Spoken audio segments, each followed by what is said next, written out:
Hello, my friends. Good morning, good afternoon, good evening, depending on where you all are at. We're back. We're switching things up today. We've done a really good spooky game arc for October, and well, the spooky games will not cease. Today we're gonna do some art streams, or art stream. You know, we're getting back into the art too. Figure kind of gonna bounce back and forth between game streams and art streams for a little while, and just do some fun stuff and maybe show off a little bit of my game work that I've been kind of just head downing with lately. But I figure it'd be a fun way to kind of get back into things.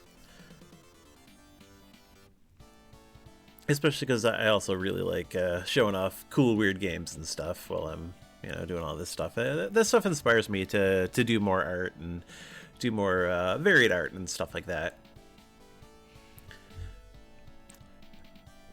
Let me get back into camera mode. Hey, what's up, everybody? My camera's a little high today.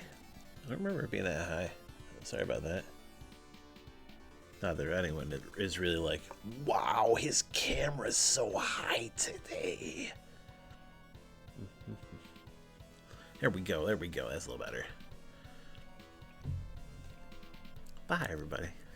Hope everyone's doing well on this nice Sunday.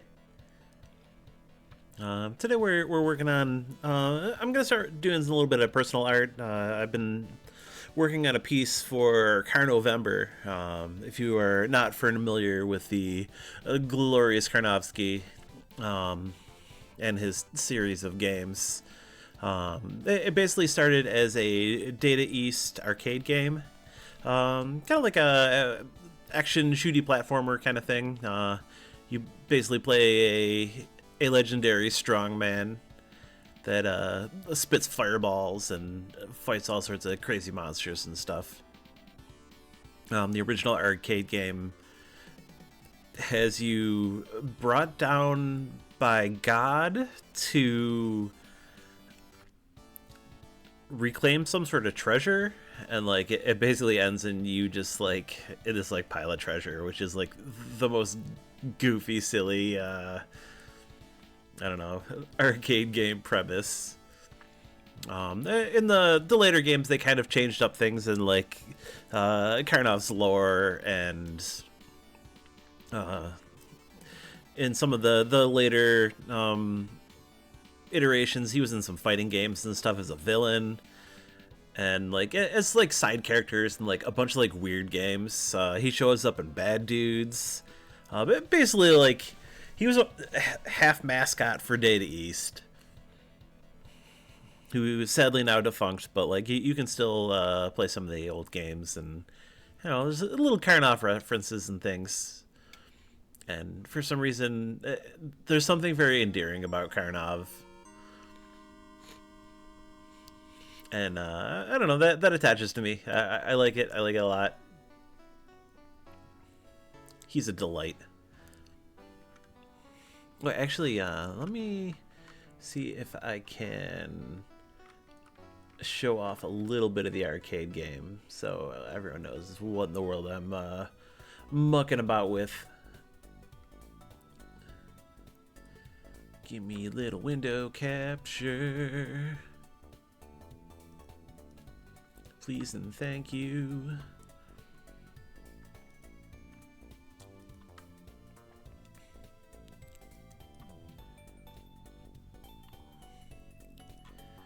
Pause the music for just a second here.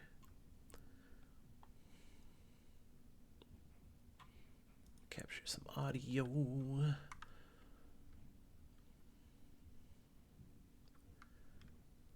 I got this on the wrong screen.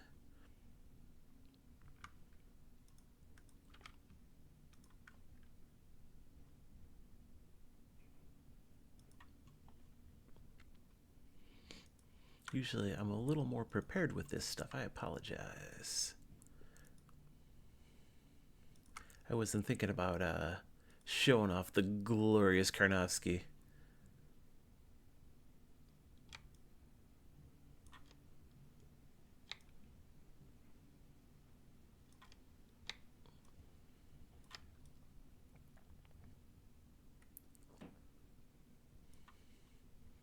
There we go.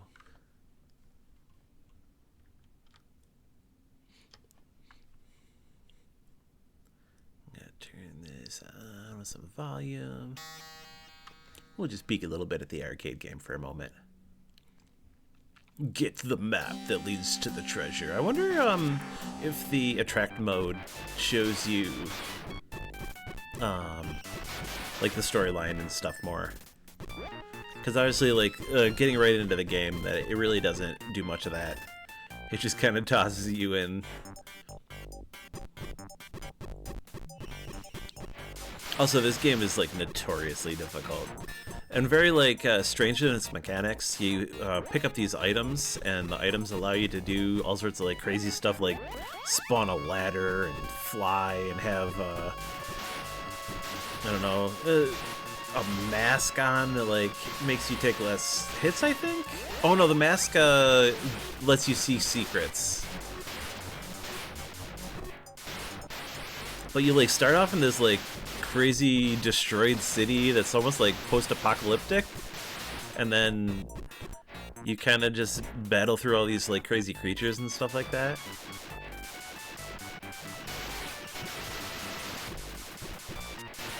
Also, today's drink is a cardamom tea. It's like a cardamom black tea mix with just a tiny bit of sugar. Just add that little bit of sweetness to it. Normally I toss honey in here, but there's we're out of honey. I gotta go get some more honey.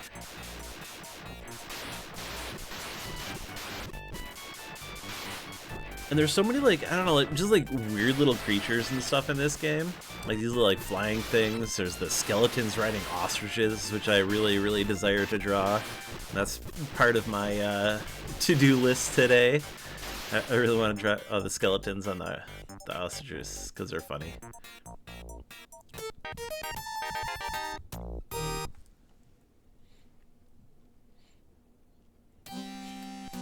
So yeah, that kind of gives you an idea of, like, what's going on here. There's all sorts of just wild stuff.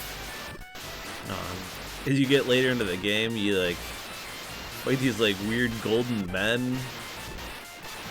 There's, like, statues. You have to use, I think, a bomb to, like, blow down this tree so it, like, you can cross it. Beware.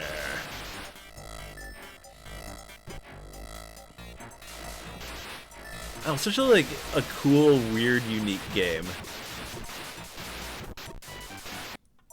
And then, like, later there's, like, a whole swimming stage, and you can get, like, a diving helmet that makes you move faster.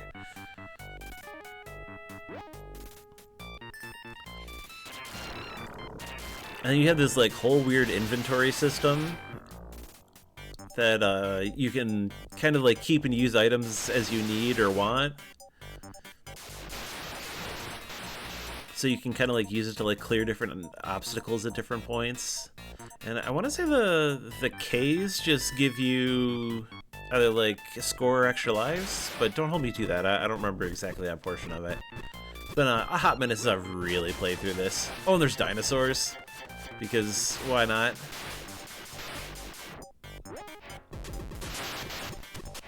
It's such a cool, weird game.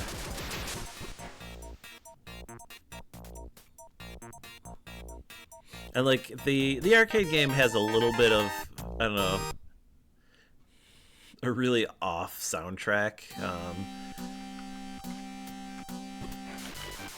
The NES game fixes a little bit of that. At least makes the soundtrack a little more palatable.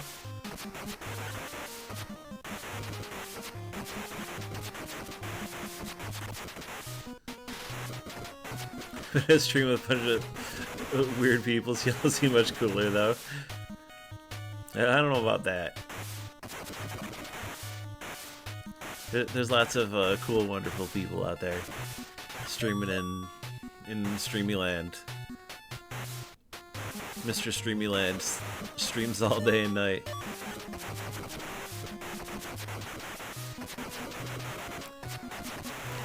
But yeah, that's a little bit of Karnov and all of his wonderful weirdness. Press F to doubt. Let me throw our music back on here. Get rid of our little window capture. So we don't need that now. Here we go. We're back at it. So that's a little bit of what Karnov's all about.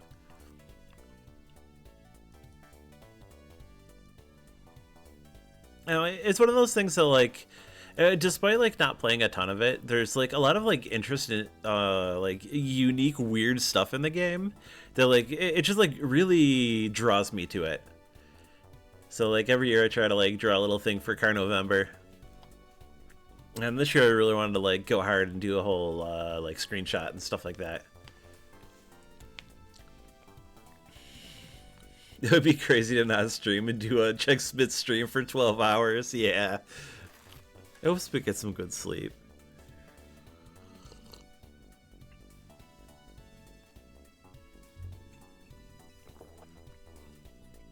Hopefully soon.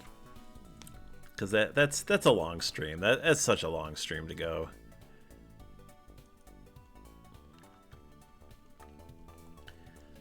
Let me see. Let's get us over to our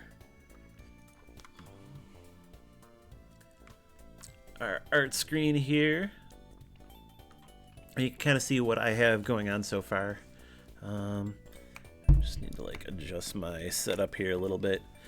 Need to like find a better position for like my microphone and stuff. It's so much, yeah. It's awesome. Love that bean. Just no go reset. Yeah. And she made so much stuff, like just an incredible amount of work in the past X amount of hours. So this is what I got going on so far. Basically, I'm basing it on a mix of like one of the arcades. Arcade screens mixed with like the NES stuff, which is like a more or less like a different version of this. I never thought you'd wake up to her still streaming, right? I was like, you're still streaming? Oh goodness. When I initially started working on all of this, I just had like the NES screen just like kicked up. And this isn't even like quite the same screen. But you kind of got an idea of, I don't know, like the kind of vibe I had going on and like where I'm going with it. The crunch inspiration is real. Yeah, everyone needs to be careful crunching. Like, as much as I've always been a person that's like overworked myself a little bit, and it's partially because I really enjoy working and making stuff and like going hard. But like, there's a real cost to it, like either time cost, sleep cost, physical costs. I mean, obviously, I have a wrist brace on because I overwork myself, and you know. You gotta make sure you're stretching, take care of yourself, and take breaks and all that. If you are also currently in Spit stream, make sure you just like hit the do stretch thing. Actually, I should probably do that too. Just like show up in there and all three cost. Yeah, exactly. All those costs add up. It's hard on you.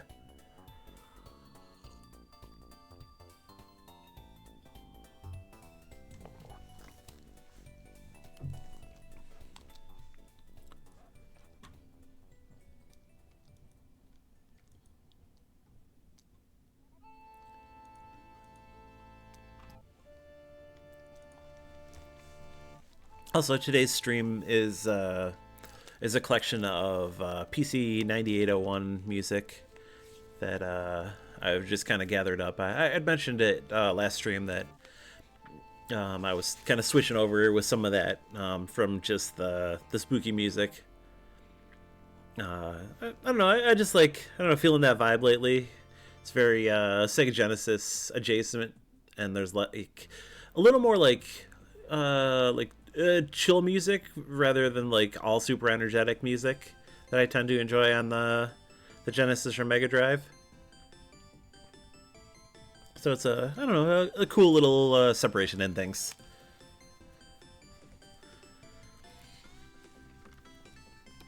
So the last time I left this, I had kind of cleaned up this like the city buildings and stuff like that, and some of the mountains in the background, and I started just kind of sketching out a little bit of this like rock area. In the arcade game and NES, is like this like, I don't know, a series of like crunchy rocks kind of like stacked up, and like something about it don't feel right. So I figured it'd be fun to do like, I don't know, these kind of like stone platforms, or like natural rock kind of platforms, and kind of use that to make these platforms where there's these like rock guys that like stand and like throw these like boulders at you, kind of thing. Though I feel like and so I'm essentially doing this as like a revised mock-up. My main concepts when I think about a lot of this stuff is like visual separation. So the foreground, I have like a little bit more saturated and darker tiles and stuff like that. So like it always reads as the foreground elements, and then like the background stuff. I've been trying to do like a little more like desaturated stuff, with like just like a lighter, softer palette. I break a little bit of that with the mountains, just because I've been kind of struggling to find like a good balance with that within this palette that I'm working with. The palette that I'm making this with, and I kind of like enjoy as one of my favorite palettes, is the Famicube palette. It's made by Arn or Android Arts, who's just an amazing artist and very much like an inspiration for me. And I love their palette work and stuff, and just like concept work, and like that stuff is all like really, really cool to me.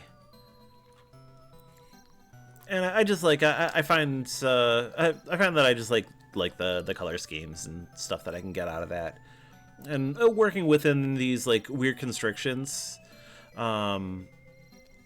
It allows me to be a little bit more creative with how I'm setting up my colors, and it makes me like think a little bit more about it, not just do like a straight vertical ramp kind of thing for colors.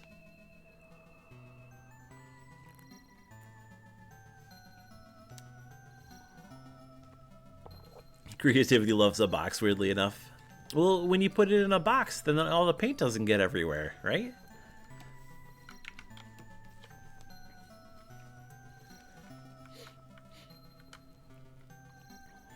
But yeah, I've kind of defined out a lot more of the foreground stuff than the background.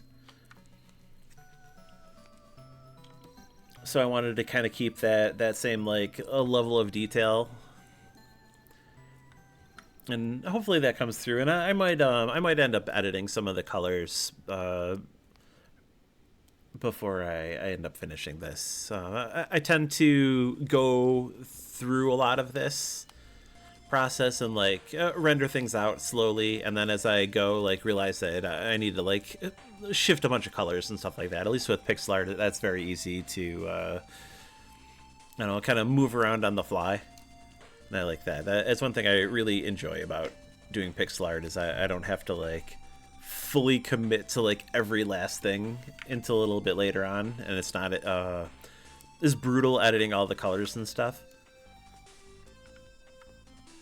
So kind of where I'm at is these rocks, and not 100% happy with the colors. Just trying to find that balance of like still being desaturated enough. It's mostly this like brown that's like kind of like mid to deep saturation versus like the grays and the lighter brown here. So we'll kind of see where we get with it. If you like, I have a sneeze coming on. Is this gonna battle me? Hold on. We good? Okay, we good, body. We good. I was afraid it was gonna be like one of those like really like gnarly ones that make your whole body hurt.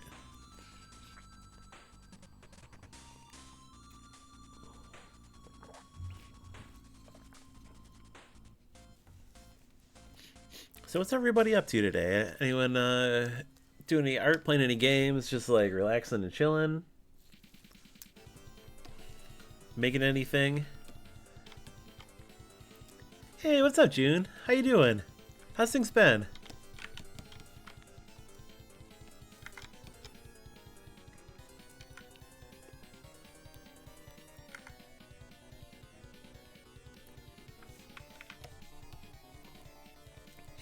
Today we're doing a little bit of Karnov art. Cause I'm feeling the Karnovember spirit.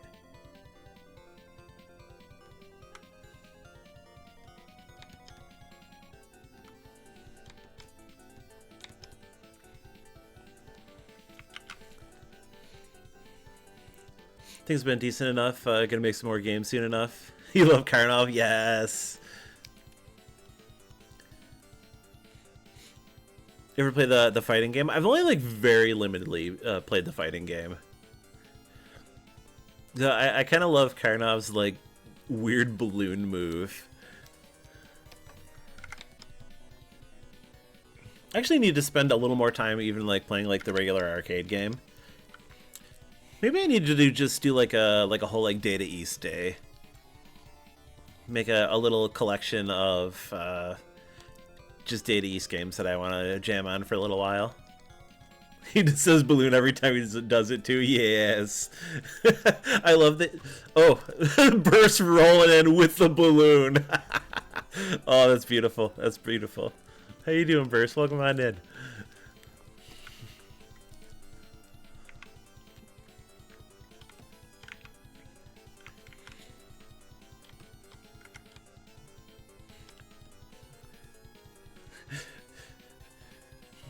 Burst is the perfect person to celebrate the Karnovember with us. He's been playing through Karnov games, and did you finish the Tiger LCD game? I know you've been on it for like multiple days. You're like lurking and cleaning, but you had to balloon. You didn't beat it yet. Oh my goodness. Yeah, that game looks brutal. It looks so hard. Also, don't let me keep you from the cleaning. I hope the cleaning is well and easy. I actually kind of like cleaning days, so it's too hard. Yeah, yeah.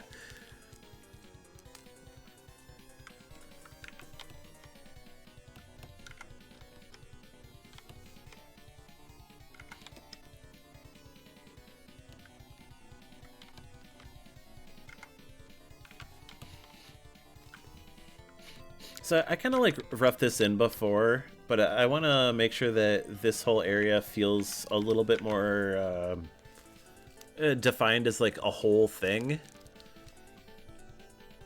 Right now it feels like, oh my god, you have an LCD Karnov dump. Wow, he really does look like he's dumping, huh? My goodness.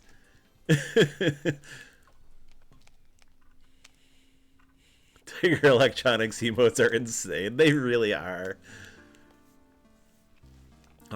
I've been working on a small project for work to add to a thing that's very Tiger Electronics inspired, and it's been really cool to make things that like don't necessarily have animations, but like kind of do, and I love that. Like, I don't know, whole real like very pared down, simplified feel.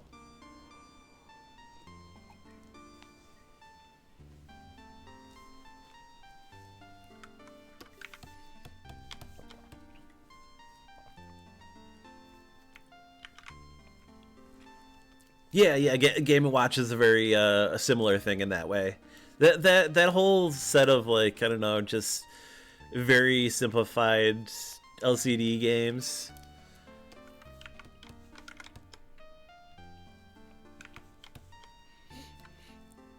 I'm almost wondering if I shouldn't use like a mid color in here. How you spitting, friends? I see you finally finished streaming. Did you finish all your emotes, or have you just finally hit the point of exhaustion and please sleep, please? Please sleep?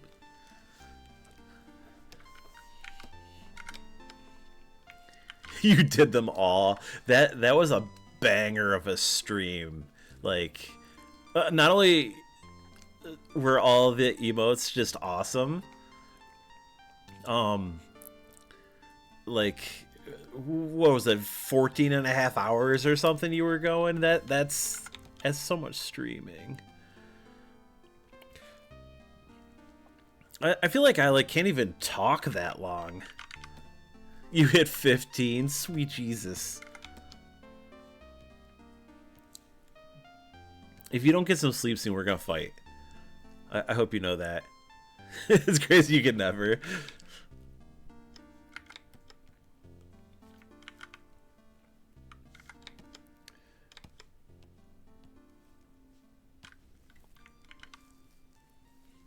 But you got awesome emotes now. You do have awesome emotes now. I mean, you always kind of had awesome emotes. Like, your emote sets were always very top notch. Ooh.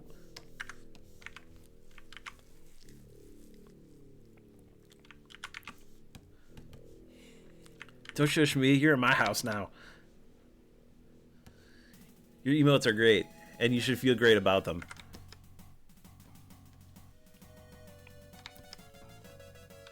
Ooh, I think I got an idea for this now.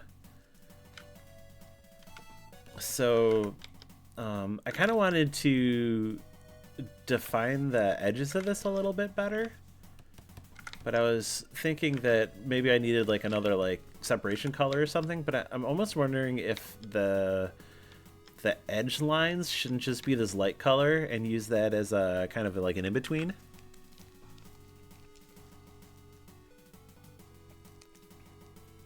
You could tell this was a Ryu Umiyato track just from the sound design. You've been playing some PC 98 stuff now, as well. That's awesome.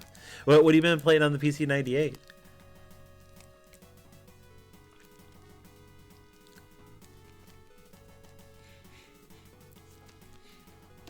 I've been really loving the Dead of the Brain stuff. It's like it's so my vibe, and it's just so cool.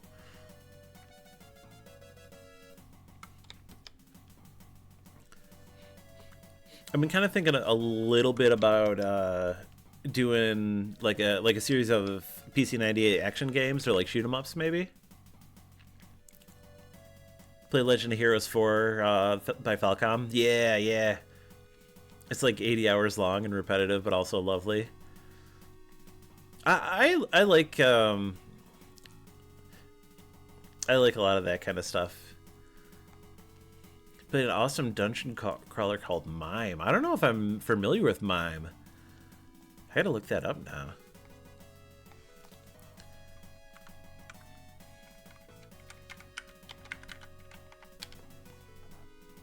I've also kind of wanted to check out Produce on the PC 88. It's very like dungeon crawler horror-esque.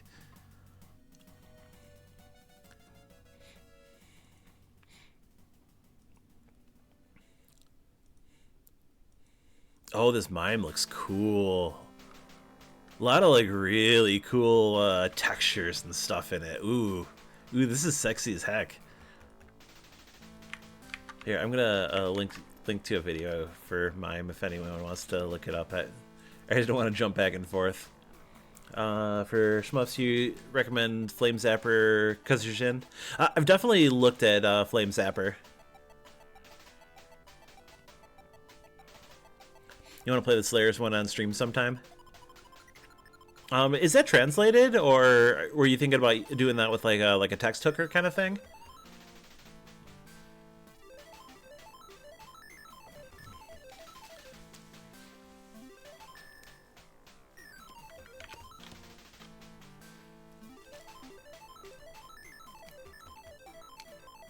It's a fan translation. Awesome, awesome.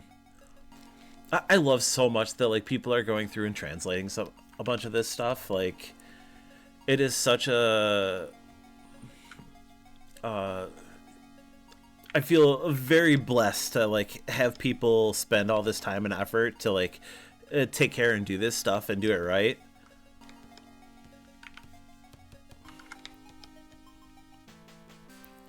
It's one of those things that like I never really want to like take for granted, is how much time and effort that people are spending on doing these translations and stuff.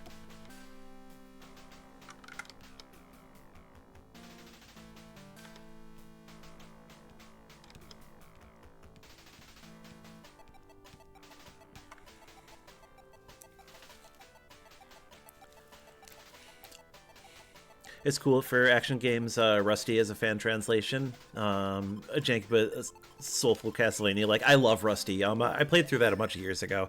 Actually, I wouldn't mind playing through that again. Rusty is very cool. There's something about Rusty that has a real like Wolf Team renovation, etc. Like that kind of feel. I don't know who developed Rusty, but if it was anyone related to that.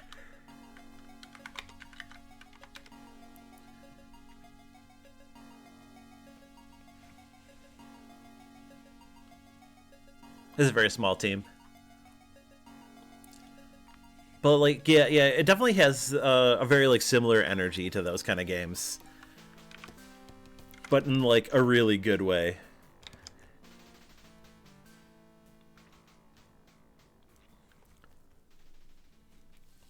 They made a second one called Tatsugeki Mix. Okay. My my pronunciation is not always great. I'm also not familiar with that one, then I also need to look that up now.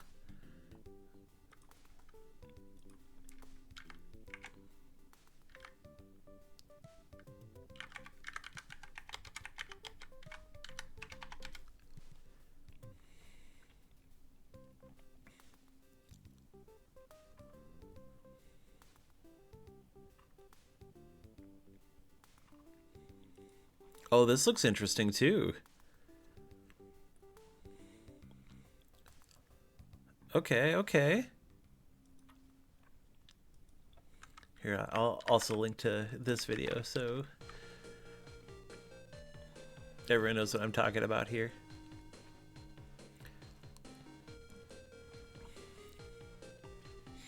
You can see the El Viento Ernest Evans Type 5. Yeah, yeah.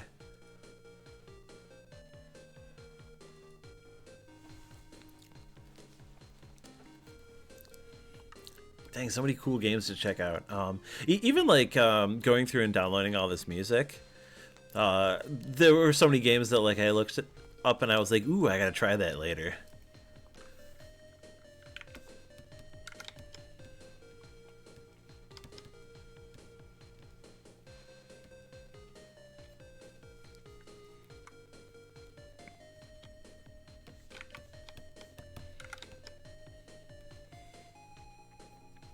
My soundtrack is awesome if I get the chance.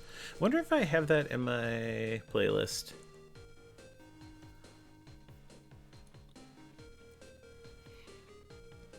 I tried to download like everything that sounded cool, but I was only kind of limited to what I could find on Zofar.net.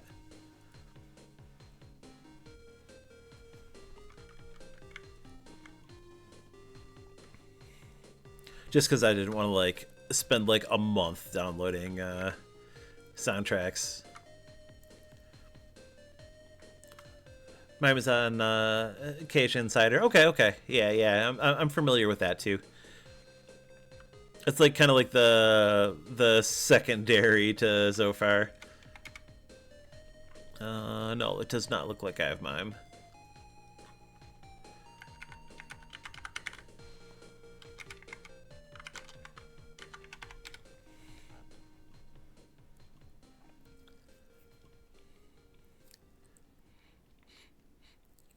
Oh goodness, thank you so much, Nictophile. Hopefully, I'm pronouncing that right. I really, really appreciate it. We were just talking about PC98 stuff, but this was largely inspired by PC98 stuff. I love, I don't know, like weird guts and body horror stuff, and I don't know, that kind of like cool, spooky vibe.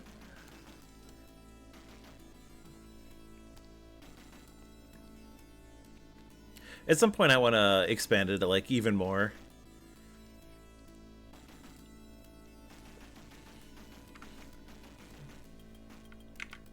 Y'all are too kind. Definitely giving that vibe. Thank you, thank you. I like that. Like, it's like a little lower resolution than the PC98 stuff, but still like I don't know, within that kind of that similar, a little bit higher resolution than like a lot of I don't know, like 816-bit stuff. Outside of like you know, early PC gaming and all that. Very Doom-esque. Yeah, I can see that too. All that kind of stuff. Like I don't know, that fuels me. I really like I don't know, weird spooky stuff. That kind of just awesome. I'm not gonna fight you on that. You're so nice though. I really do appreciate it.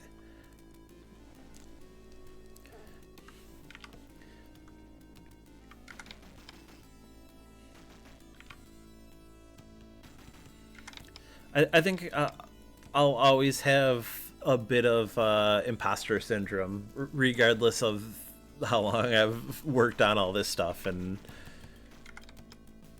you know, in the games industry and all that. I think it's hard to not compare yourself to everyone else, and like how much you always wish your art journey was a little bit further.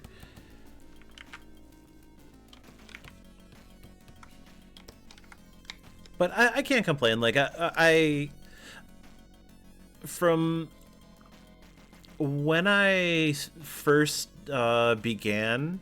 Also, thank you for the follow. I really, really appreciate it. When I first started this, like I felt like it was harder for me to translate what was in my brain to like what I wanted to create, and the more I've done this over the years, it's that gap is easier.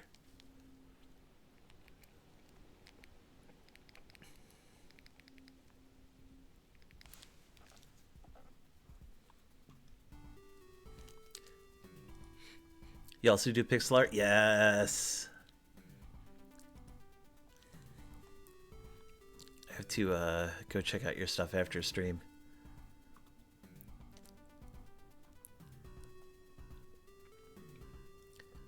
Lots of wonderful pixel friends.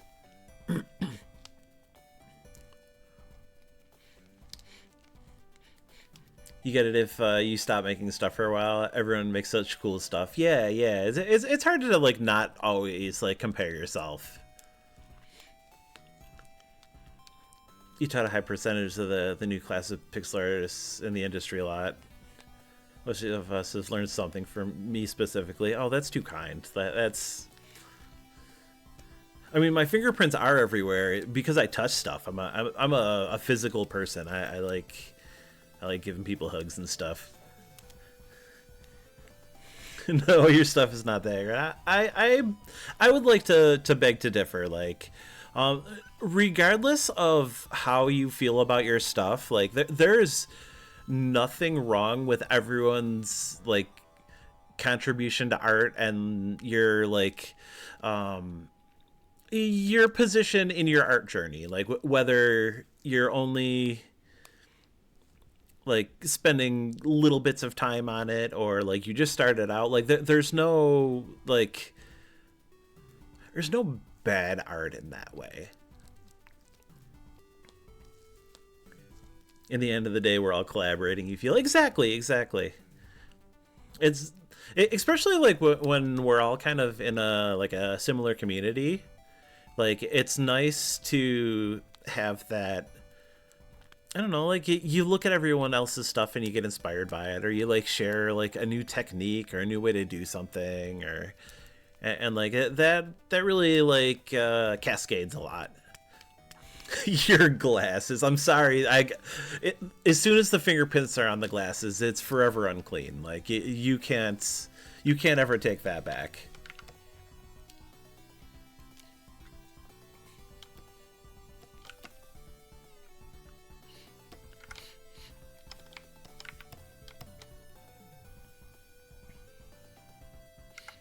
I'm still starting to think that I might need like a little bit of like separation on some of the rocks here.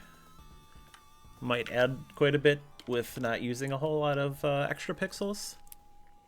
Worth it for the hug. I try my best to like make my hugs worth it. Oh, there's something about like I don't know, a really nice physical embrace, like between friends or coworkers, or like, and not in a explicit sexual kind of way, or like an amorous kind of way, but like I don't know, just I guess like all physical affection to some extent is like amorous, but not in that same kind of way.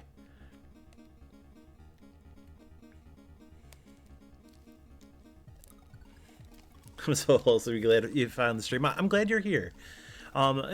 There's it's always cool to I don't know catch another artist, or like I don't know find someone else that like I never had met within my my spheres of people I know and stuff, and just like I don't know you get a little bit of everyone's life like within you, and I like that a lot.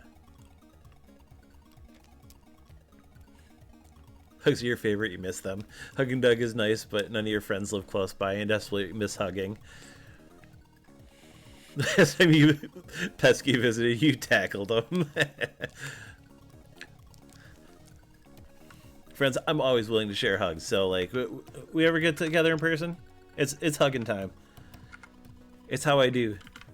The classic anime glomp.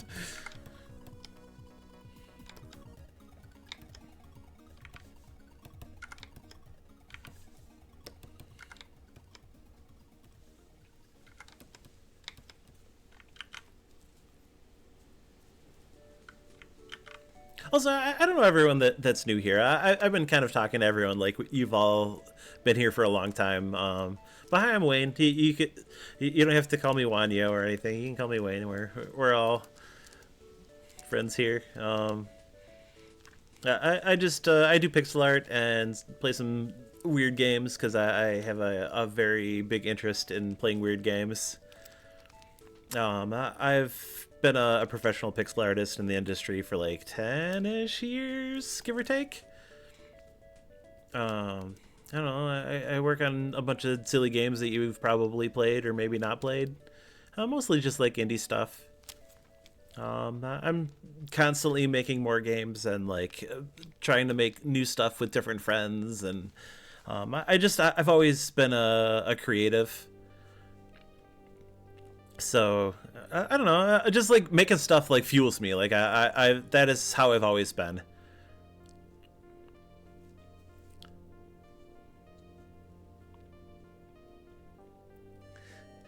2011 wasn't 10 years ago. Shh, it's fine. It's fine.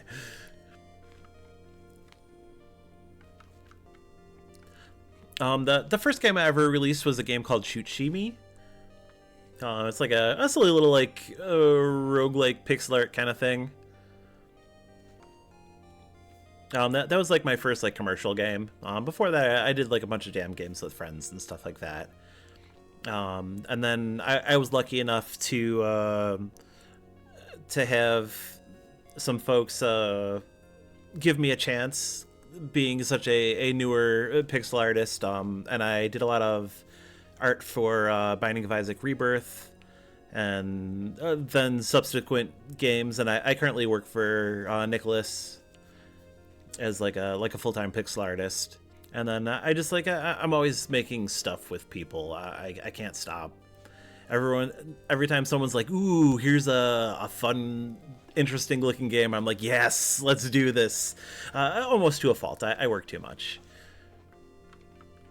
Currently, I have a bunch of games on the go outside of day job stuff that I can't like. I can't really like talk a lot about day job stuff that isn't um, isn't already announced, I guess.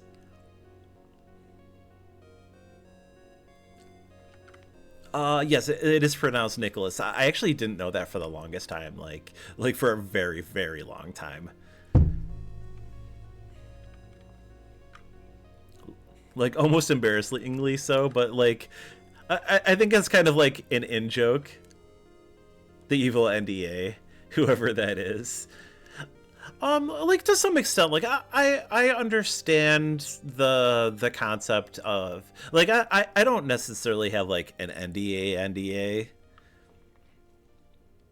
but like there's also the concept of like not talking about things until like I don't know, it feels appropriate.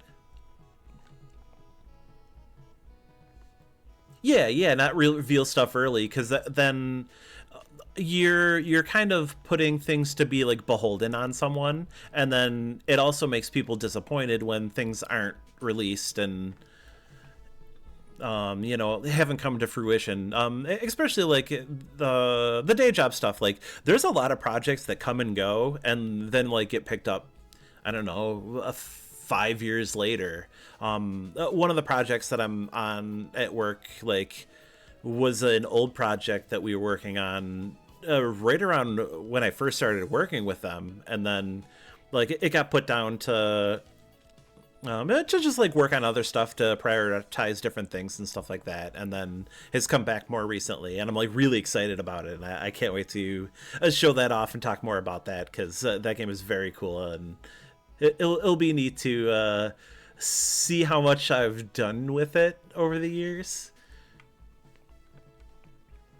It's better that way, keeping till it's finished, or at least near finished. Like the hype doesn't die down waiting in time. Also, I'm working on a horror game with my friend James called Screaming Savage Blood Death. Hopefully this works. Yeah.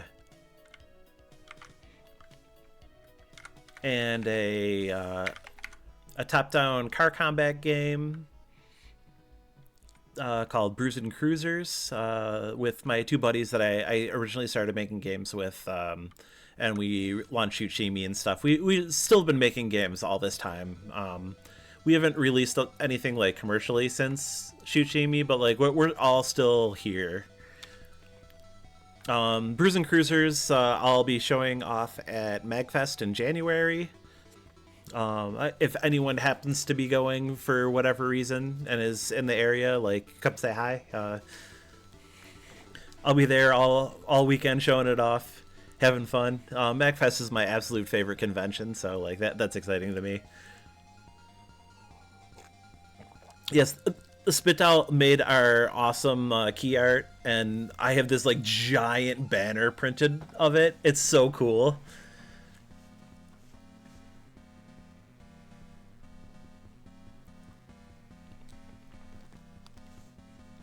At some point, I want to get you to make some more art for it, probably a little closer to release.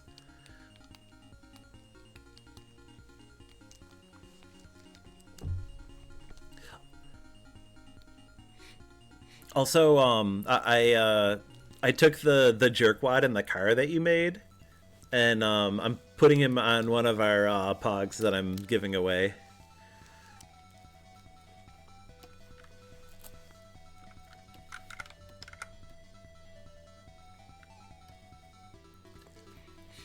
Also, I have to save you some pogs and stuff like that to send over to you.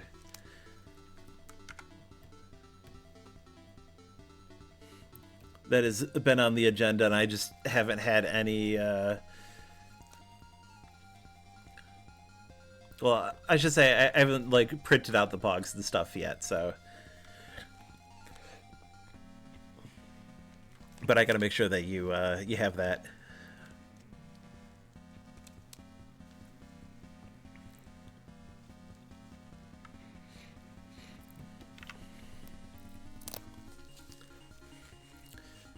But yeah, that's kind of my super long form spiel. I just like making stuff. Like it's very fun for me, and um, I don't know. It just makes me happy that anyone likes what I'm working on. And I'm so lucky to like I don't know meet so many awesome people and friends and stuff. Like, I mean, clearly a lot of you are here currently. And like a lot of people in my very immediate life like very much exist because I've created stuff and made stuff with you, and I love that a lot. I always say that like making stuff with friends or like ending up being friends with the people that you're making stuff with, like there's like no other way to like make your work feel as fulfilling.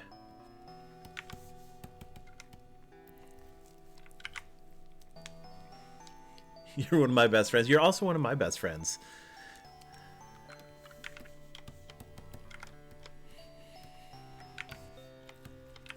I feel like so lucky to like I don't just have so many great people in my life, and I don't know. I'm very lucky, very blessed, or if you want to call it. You don't know when you make art out of spite against your art nemesis, it comes out nice. I mean, spite art is good too. Spite art, sprite art.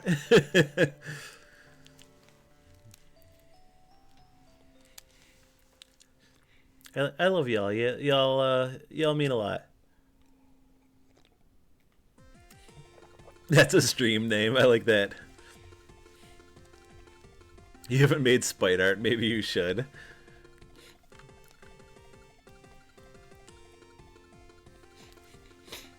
Heck, you already trademarked it. We're all doomed. We can't do spite art, sprite art anymore. Sprite art, sprite art September. Is that how this is going? Also copyright. Heck. You're quick with the ASCII.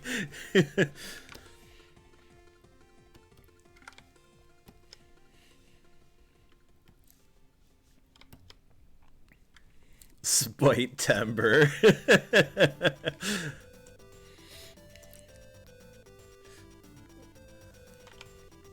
Oh, this is wonderful. I want spite timber now.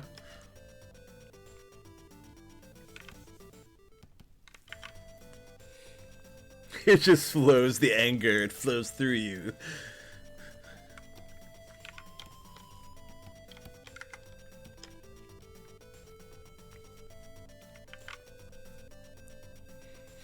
So is that like when you're driving and someone does something stupid and you just like drive slow to like spite them?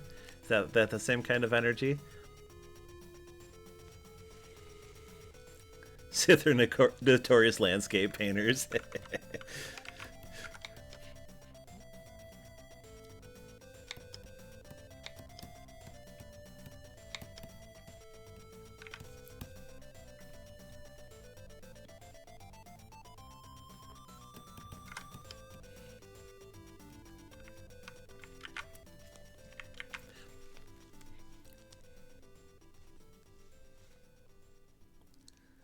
Every time you got it all day. Yeah, yeah.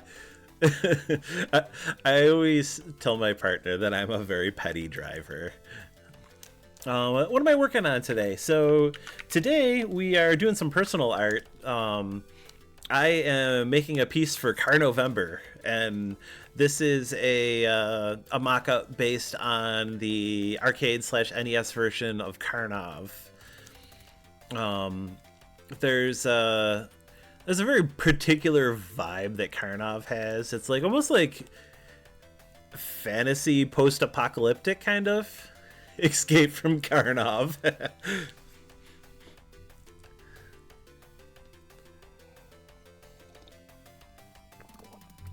So there's like a part in like the first level, like I don't know, this like kind of blown out city, and you're like fighting all sorts of. You're just typing that. You're so mad. I don't know. You're just like fighting all this weird stuff, and the big thing that got me excited is there's these ostriches with skeletons riding them, and I just want to draw it so bad. So like that's it's like what I'm saving is like my treat at the end. There's no way that the UFO 50 lads weren't huge Karnoff heads. I wouldn't be surprised. They're for what I know slash have talked to some of them. Um, uh, we're all of the same ilk of games that we love.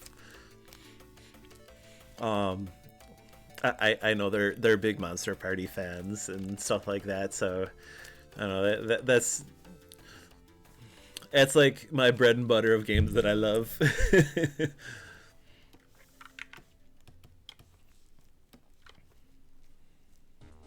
Those are the losers from Joust. Yes, yes. They've come back to haunt us. Sorry, Bally Midway. We've stolen your skeletons.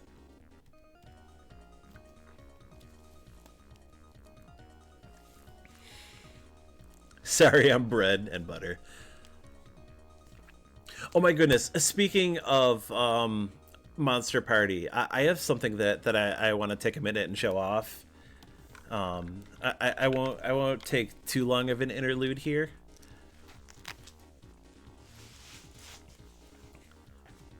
Karnov's character looks like a Bobo. Oh yeah, speaking of Karnov, there's actually a Karnov on stream. He's our little large friend in the lower left hand corner. But also give me like 2 seconds and I'm gonna go grab something.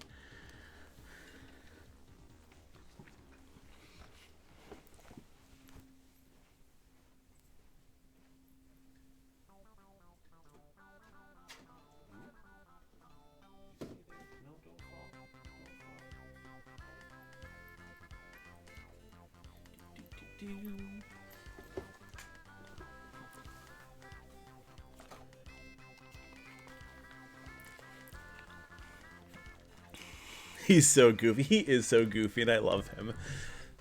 Here, I'm gonna switch over to cam mode for a second.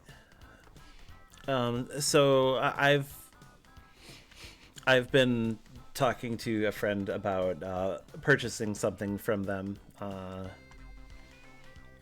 and it's very much Monster Party related.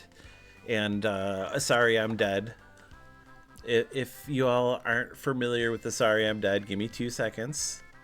And I will grab us a screenshot because I always have one on hand.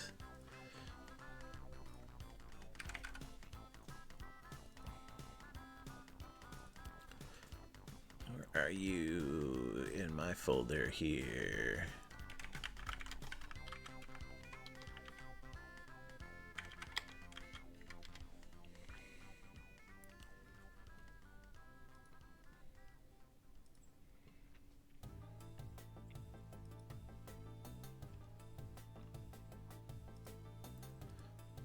This isn't the best screenshot, but it will do. Where did that just get saved to? Uh-oh. Hang on. Hang on. I'm almost there.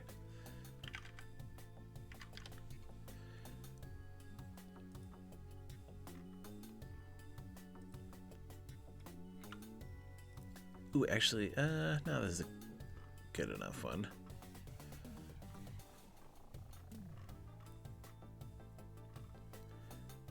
Oh, I lost it again.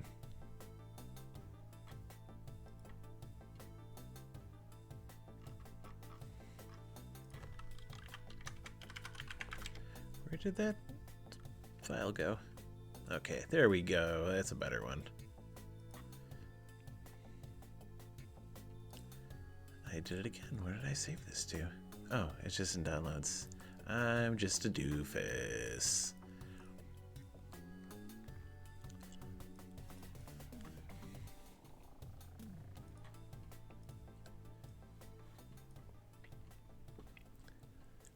I'm just gonna switch back over for 2 seconds. Our little friend from my favorite game, or one of my favorite games, Monster Party.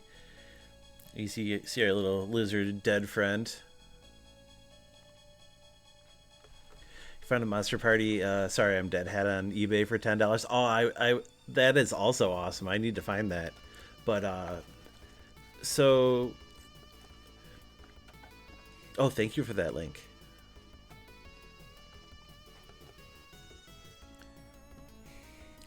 Oh, the off mask behind me. Yeah, that was the first cosplay I ever did. I was actually wearing the shirt on last stream. Like I have a Zachary shirt that I made with like the heart in the center.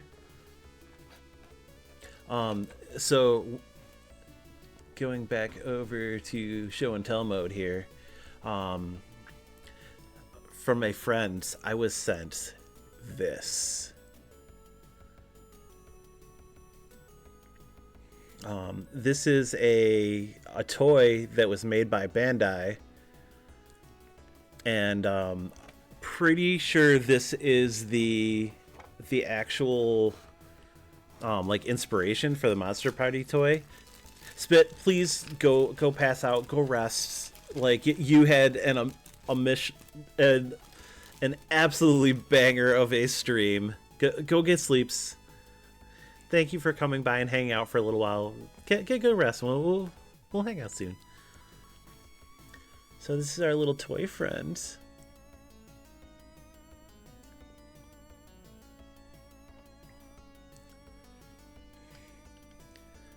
And he has like a little thing inside that like makes his little like, I don't know, sacs like gyrate kind of. It's very creepy.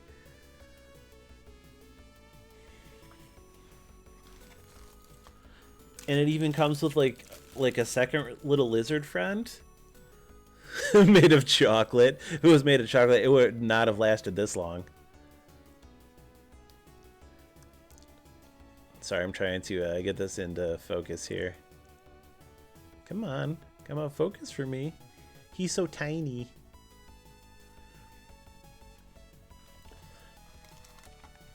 And this also came with all of the like the arts and manuals and stuff. So like there's like these like cool little manuals for like putting them together and stuff.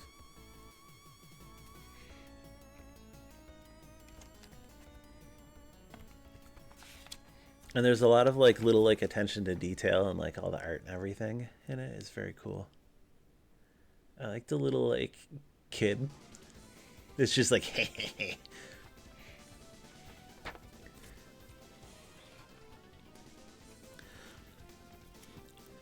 Also, apparently there's like a bunch of stuff in this series. Come back into focus. So this like crazy like eyeball barf teeth thing is also in Monster Party. Whoops. I'm launching stuff. Is also in Monster Party, but like I have been unable to find any reference other than this to the toy for it. But I would love to have that too. Like this is like a holy grail toy for me. Like I'm not really a big like collector in that way of like toys and stuff. But like this is the one that like it means a lot to me. You get to see our little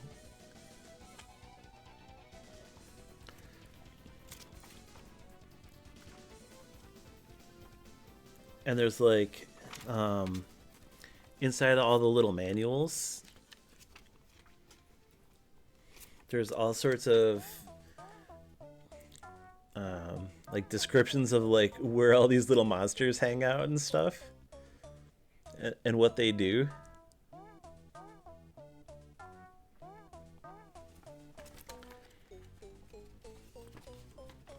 And I translated some of this stuff, and the actual like "sorry I'm dead" lizard thing actually like mentions the fact that it's like frail and dying, so it's like a precursor to the actual like Monster Party stuff, which is very cool to me.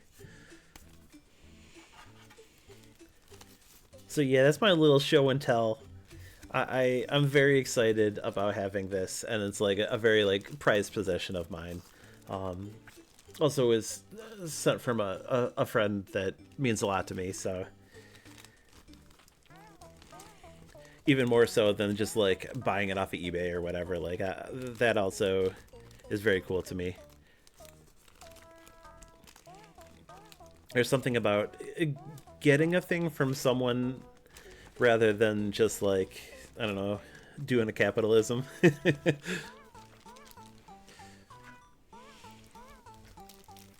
But yeah, that's my little show and tell. I'm so glad that this little toy exists, and I hope one day that I can find the other one. And if there's any other toys that were referenced in Monster Party from this like cool Bandai collection. Speaking of Monster Party, that is a game that one day I will have all the stuff for, and I will make my own version of Monster Party because it would be so cool to do that. Give me like 2 seconds. I'm gonna switch back over to my mode, and I will put this back real quick. I'll be right back. Not that y'all can't see me moving.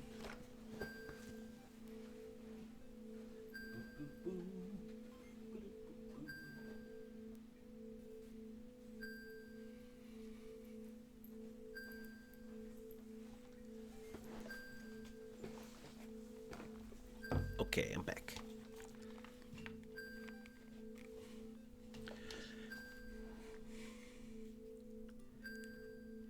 Thanks for bearing with me with my little show and tell. Ooh, I put my headphones on backwards.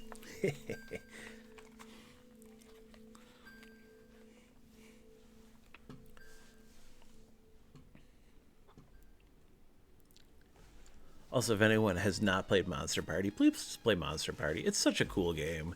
It's so unique, and it's got this like weird heart to it, and great monsters, a little bit of spookiness. Oh, I love it so much. And like, I don't know, just like a cute cheekiness to it. It's very cool. It has so much soul. Exactly, exactly.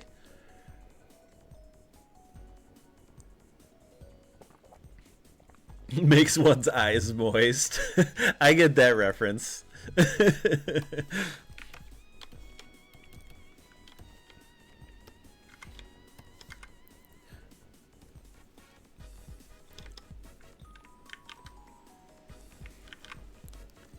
I love those little like synth horns. Do do do do do do do. It's very cool.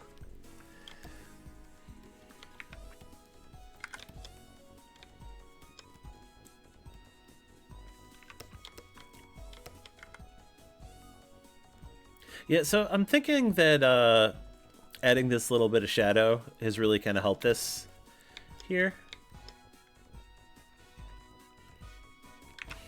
It at least like helps define these shapes a little bit better, even if it's a little too dark, I think, for this. I'll probably have to like adjust the palette on it.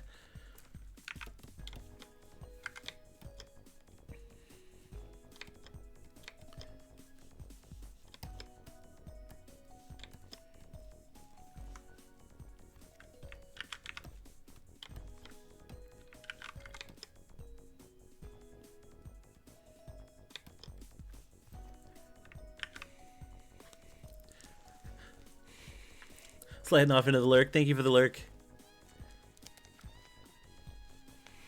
And thank you for being here overall. Like it's very cool to like have new people come by and come check out what I'm doing. Is this a set palette or am I making it up as I go? This is a decided set palette. I'm using the Iron Famicube palette because this is just a palette that I like, and I feel like it's good for representing the kind of art that I want to do for this.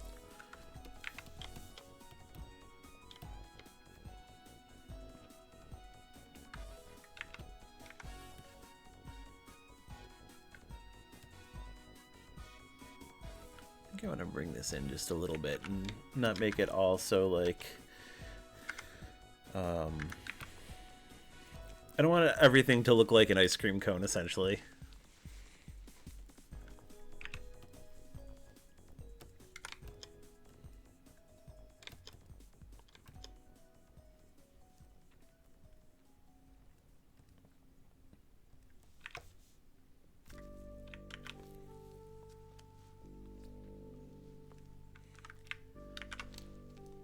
See now this sounds like Wolf Team. Oh, it's Argus 3, it is Wolf Team. I was right.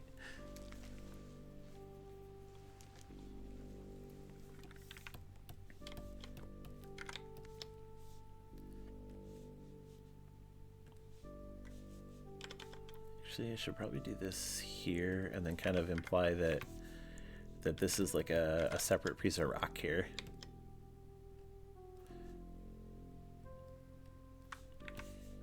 Yeah, that feels better.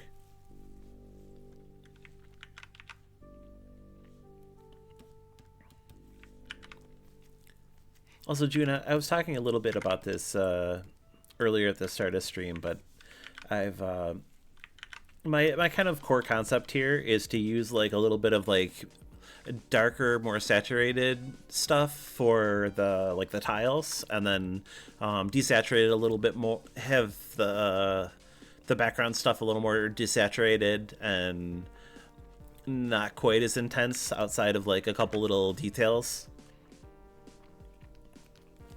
So I'm kind of like trying my best to stick with that. Just like thinking about it in the terms of like, if I were to remake Karnov, like how I'd want it to read to the player. I think I always think about that stuff and like how important it is to be able to discern like foreground and background, and how easy or not that is to read for players. Because I know that's always a like a tough challenge.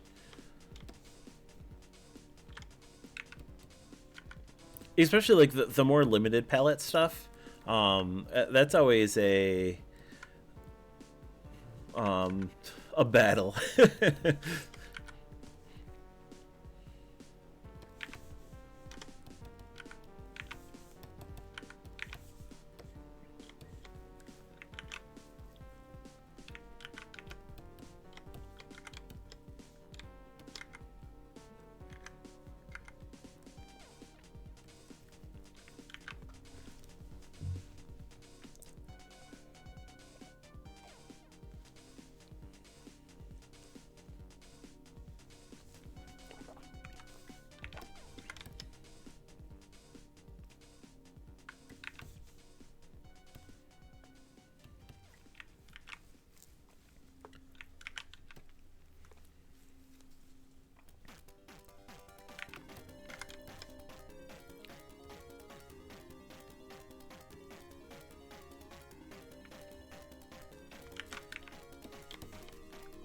Oh, June, what do you have any ideas for what you want to make next game-wise?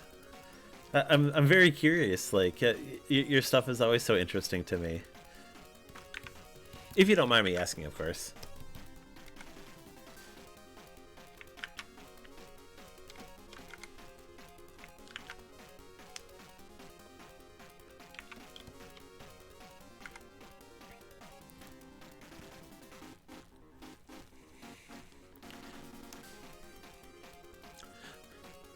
You have a plan, a little collab with a friend that will actually be your first fan game. Oh, cool, cool.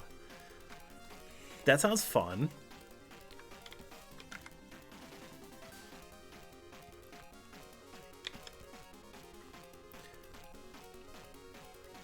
Making a little bit of preliminary stuff for right now. Oh, cool.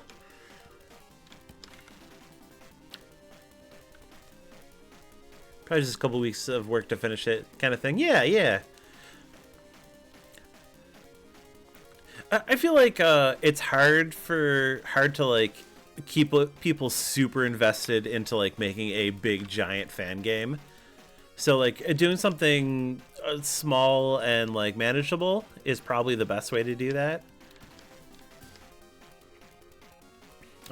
Outside of my grandest ideas of making Monster Party stuff, I don't know. I never really made like a proper fan game, and I probably should at some point.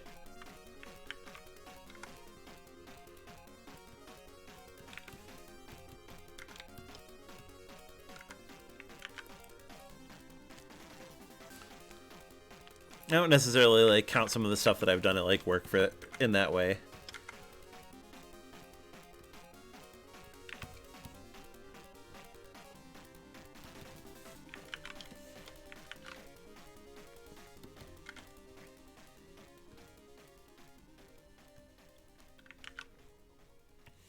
Well, I'm very excited to see what you come up with.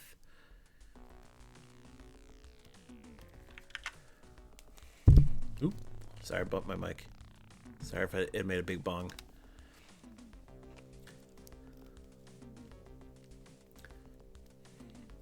It's going to be new for you as well as you. Can't wait to completely goof up the original designs on purpose. I like that. I like that.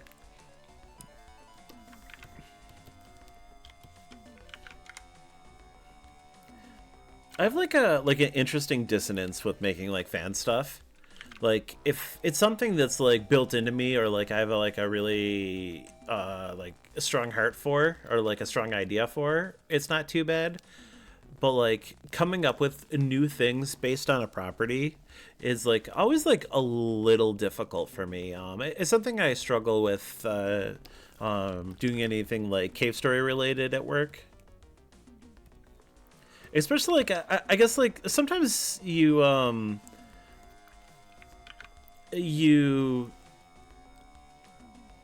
guess like get an idea in your mind that like something is like great as it is, like it can't really be like, I don't know, expanded upon or something, like or like it just should stay as it is.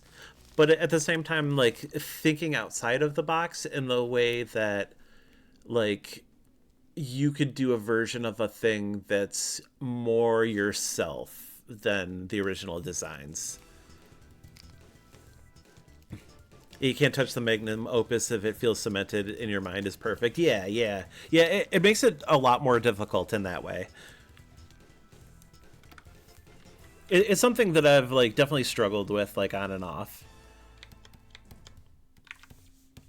I find a little easier time with it now. I spend a lot of time at work remaking things, so like that's definitely been easier for me more recently.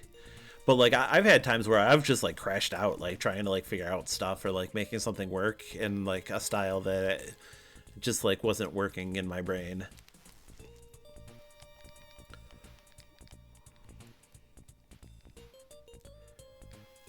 It's all about exploring new concepts the original thing didn't, you suppose? Yeah, exactly. You gotta use the world as a spring to go somewhere else. You don't envy Toby Fox for having to make a new song to replace Pepper Steak. Yeah, yeah. You would have crashed out. I'm very curious about like how that all came about, because I know Toby's definitely a big fan of Off. So like it makes me curious, like the whole setup for all that, and how that all came together, and You talking about his blog? You think you handle it well? Cool, cool. I don't follow enough of like I don't like blogs and stuff like that. You did it for free too.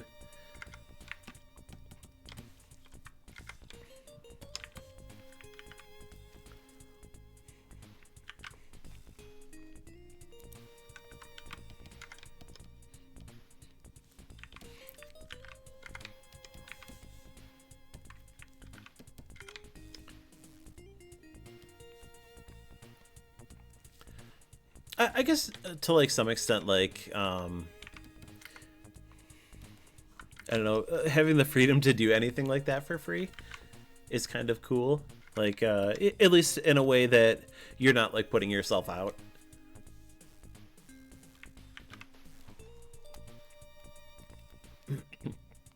He commissioned an original swing song to get chopped up into an electro swing song to use, which was really cool.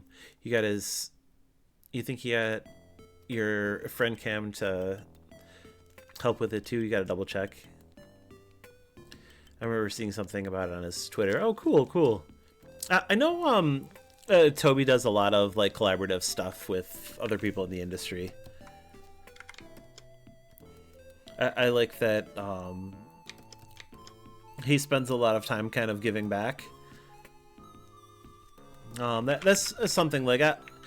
If I had a fuck ton of money, like that would be the first thing I want to do is like be able to like I don't know make sure people could work on cool stuff and like have that monetary freedom and not have to like stress about that and I don't know hire people to make cool stuff.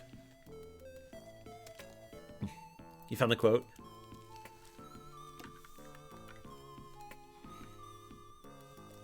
I do that already. Not in the way that I would really like to. Like, if I had such a substantial amount of money that like I could like hire people and stuff, I would like just get a team of friends or like friends within like each other rather than like my friends. Like, don't get me wrong. I want to help out my friends and I want to make sure that everyone can survive well, but like get people together that want to make something cool together and like allow them to do that without having this like I don't know, double triple workload craziness to go through. I think that's a thing that all of us creatives like really struggle with. That like even if you're like working in a creative industry and you want to do stuff for yourself, like that means that you're doubling down on work, and that's like it's an exhaustion on your life. It's an exhaustion on your time, and it's tough. Like we all feel it as creatives. I don't think any of us are really immune to it, especially in like extra capitalism that we're going through right now. Yeah, not that all that kind of stuff is bad. Like I don't. We live in a society.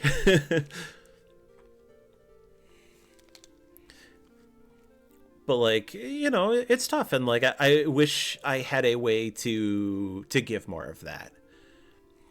I I think if there was anything that I could ever long for as far as like having one of my projects like explode like that in such a way is being able to do that.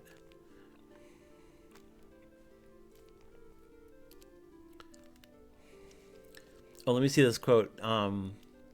I'm going to be honest, it feels like I got assigned to take a bullet in the back for everybody else. You looked up almost every jazz song from the 1920s. You commissioned Carlos to make an entire fake jazz song for you so you could cut it up into samples. I tried making 6 entirely different songs, but nothing I could come up with on my own felt right. In the end, you summoned Camilla, or Camellia? Is that how you pronounce that? to help me out with remixing your first track into multiple versions, and ultimately you feel it was pretty cool to go through the game. Okay, cool, cool. It's like a really cool baton pass kind of moment. Yeah, yeah. You tend to only have one project, but it's hard sometimes. Yeah, yeah, and like when I got started doing game art and pixel art and stuff, like it was all passion stuff. Like that was what I was doing on top of working my regular full time job, and uh, I want to say at the time I was probably also in a band at that point, and living life and whatever. So like I don't know. There's always so much going on, and like only so much time in life, and you want to do as much with your life as you can in the time that you have.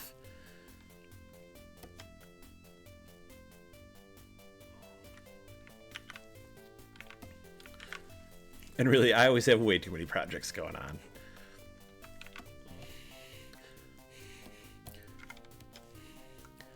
I want to get some. My goal over like the this year and next year is to like kind of shore up a bunch of my projects that have been kind of long time standing.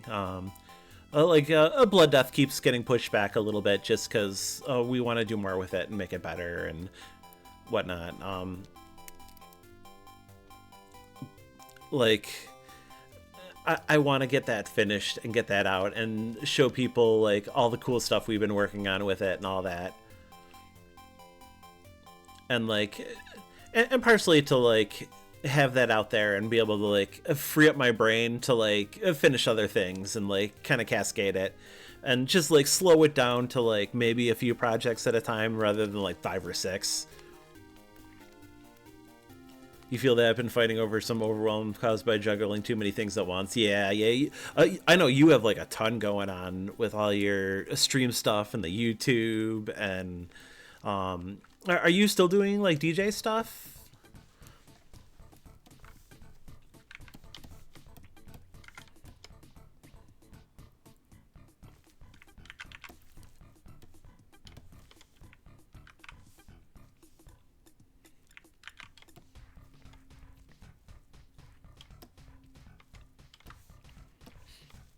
I think once I get done with like these rocks and stuff, I want to add like a little bit of this like on the left and right, so it doesn't feel so like out of place that these rocks just happen to be here.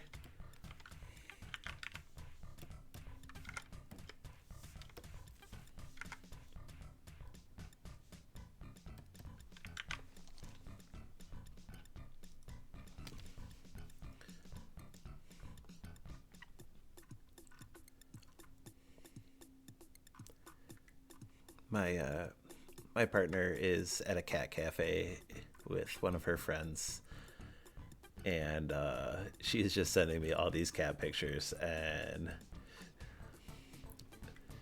I love it so much. No.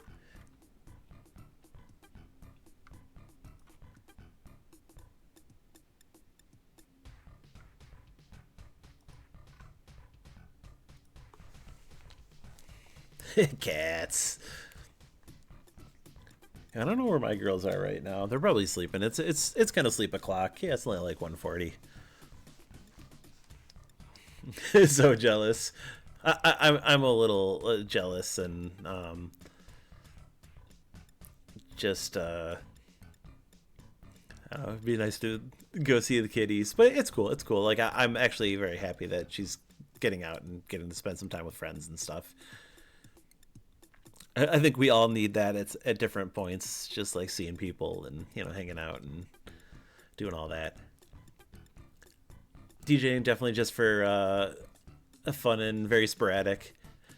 You cut loose for a bit last night and on a new top secret channel. That was fun. Oh, cool, cool. I love that. You and your secret channels. You like to find time to do more creative things separate from the content creator things. Yeah, yeah. That's kind of why I started streaming again in general, because I needed like a different outlet that wasn't just working. Like I'll probably end up doing some work stuff here and there, or like little bits of my projects and stuff. But like I really wanted this to be like a bit of a separation for me.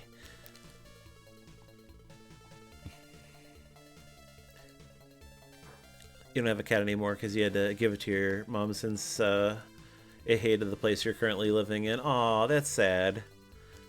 But I'm happy because she'll be be better at your mom's place. Do you get to visit your kitty too? Also, hi Tom. I like your little emote. A couple times a year probably. Oh, cool. I'm glad.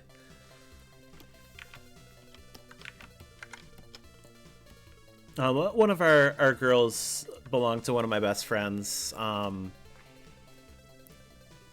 but he moved into a place that had like a lot of cats and stuff already. But once a year when we go up to visit our hometown, we try to bring the cats and stuff, and I always try to make sure that he can, come and see the kitties. Inspectigating. I like the inspectigating.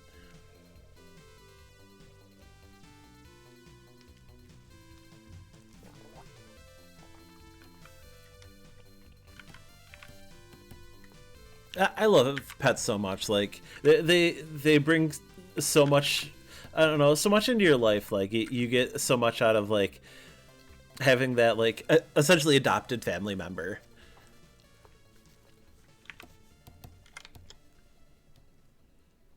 And I love that.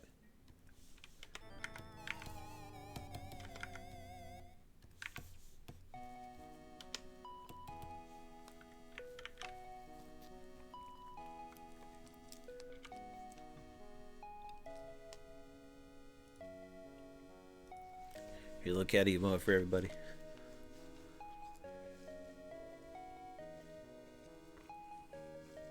That one's based on Luna Cat, because she's a little chunky miss.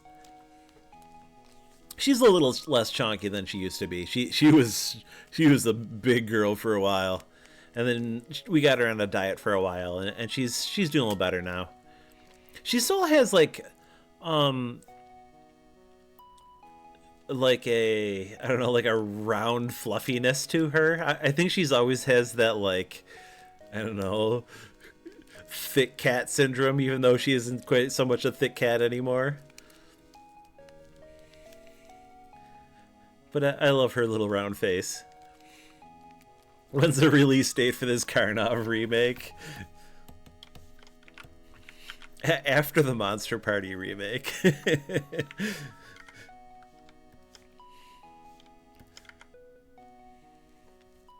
Maybe she's just big boned.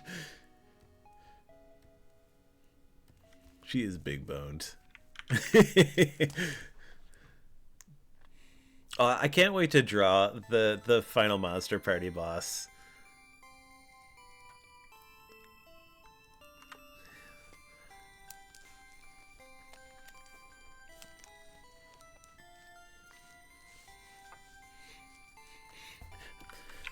So I've been thinking a little bit about like, we've been talking a little bit about remaking Monster Party and stuff, and it's clearly a absolute favorite of mine. But like, how to kind of change up some of the mechanics while keeping the same energy to it?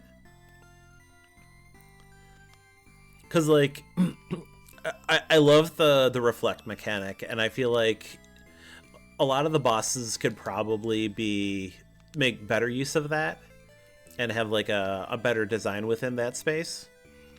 But like even within like Mark and Bert's options,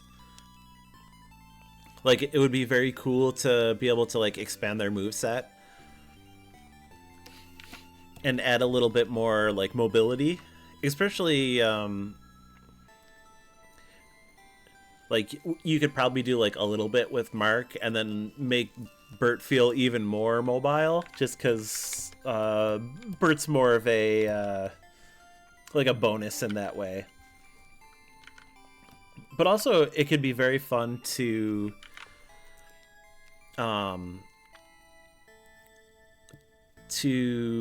have Bert be more of like an option to change up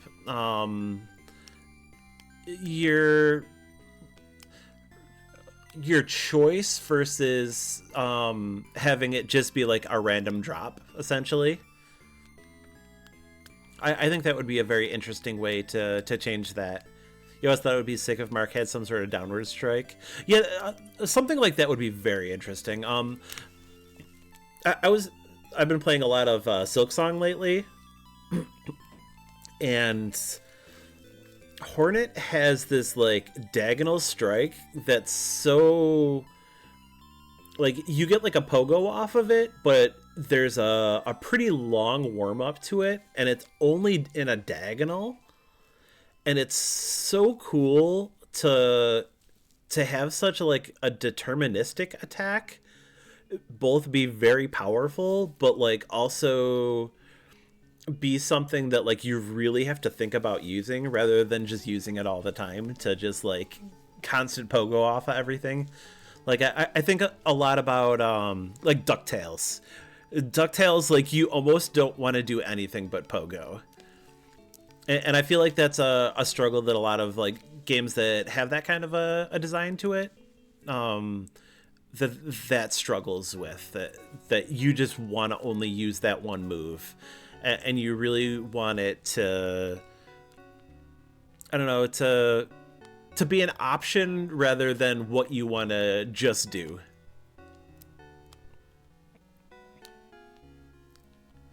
The Babylonian, woo, you just did.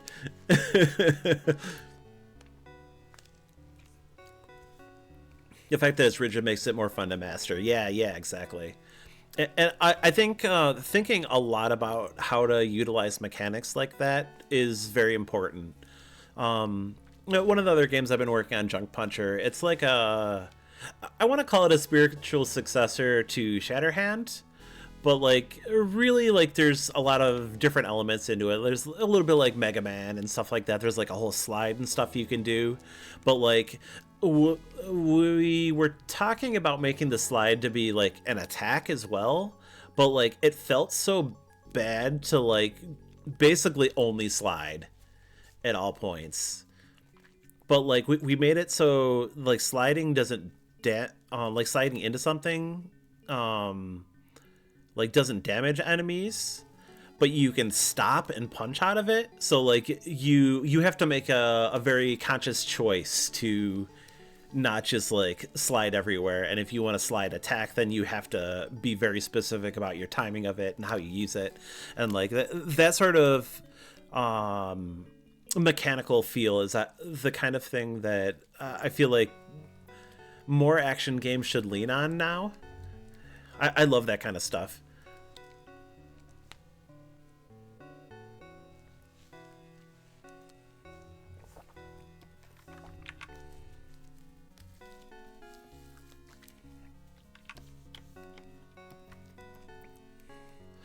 Also thinking a little bit more about it, in comparisons to like Hollow Knight and Silksong, the Mark's bat swing having like a little bit of a pushback when you hit stuff with it could probably feel really good.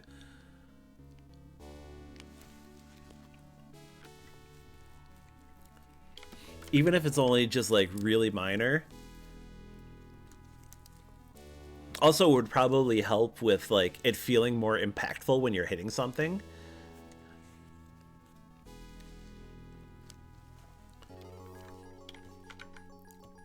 Or maybe even like a little bit of like a hit stun or something like that.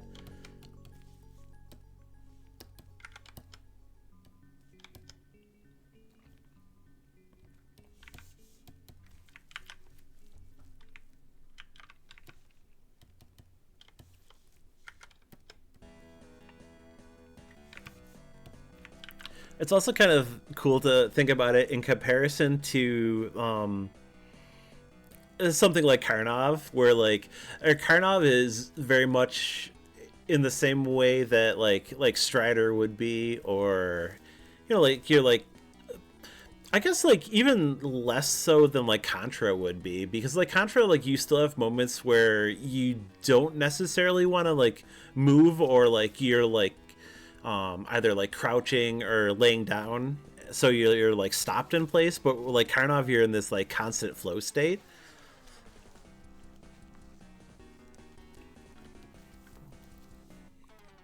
So it'd be kind of cool to like have a game like Karnov have more of a like a very like big like flow moveset. Closer to maybe like Strider or something like that, where like you can still do a bunch while attacking. Could be really interesting and neat.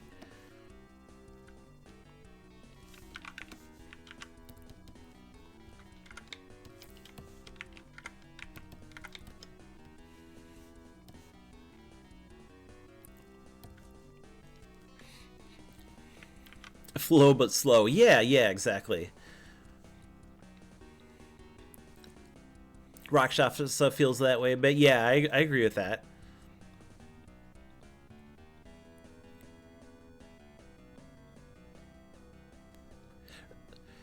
Rakshasa might even like have more of a yeah, like a pause. Like all your attacks very much like you have to take a second for.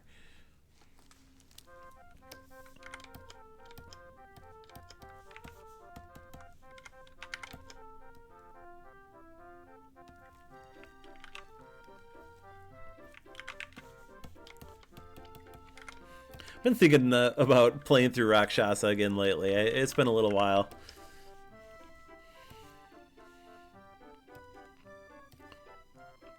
It might actually be the game in UFO 50 that I had the most fun with. At least like most fun learning. Not that there isn't like a giant series of bangers in that, because clearly there is.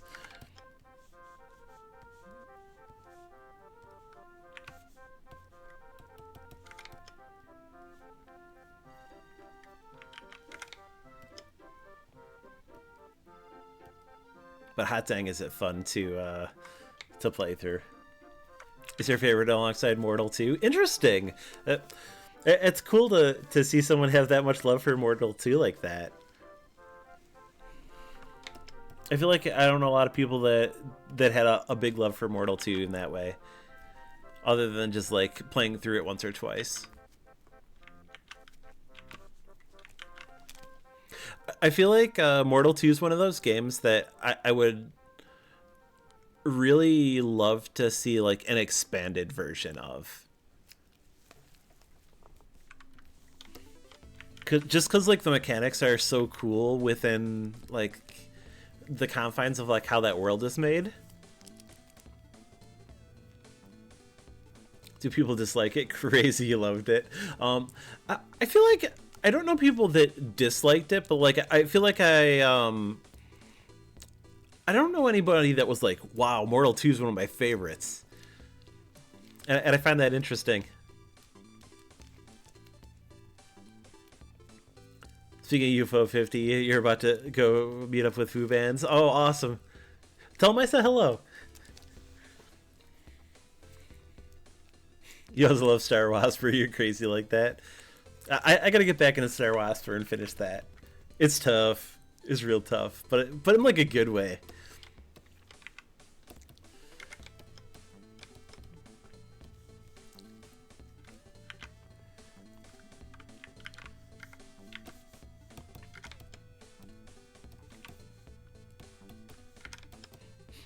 Though I think like my style of shoot 'em up is closer to like caramel caramel.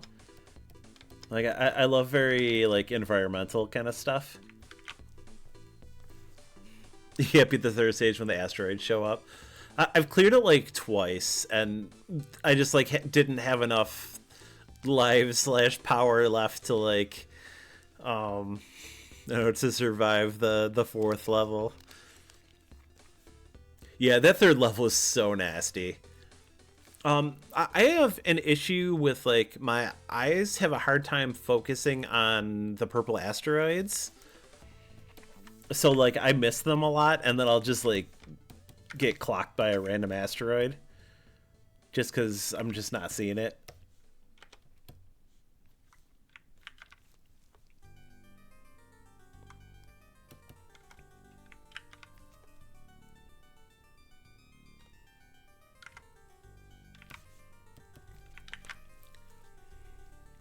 One of my friends has been going through all the games and trying to trophy and cherry them. A beautiful Dave that's like been hanging around stream a lot lately. He just started his cherry arc and he's been cherrying games, and watching him make it through Star Wasper was like I was like at the edge of my seat, like, oh my god, he's gonna beat it. It was cool and very exciting.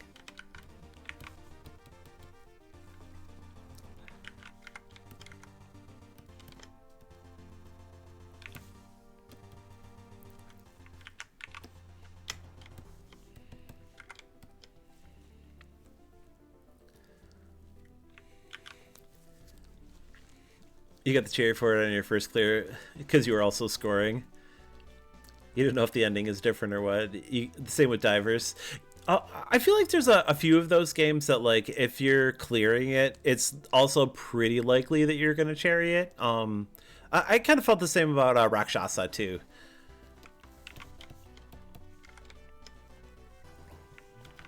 Like, even if you don't cherry it on the first try, like, it's a very close to cherrying on your next play kind of thing.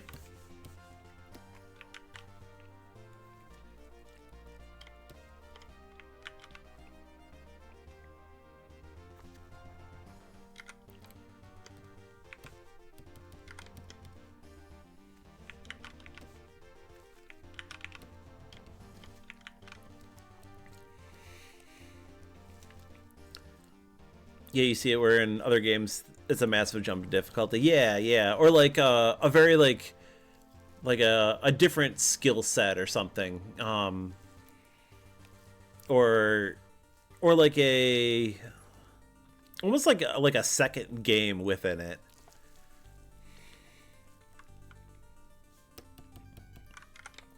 Or like within like the search action games where it's essentially like 100%ing it.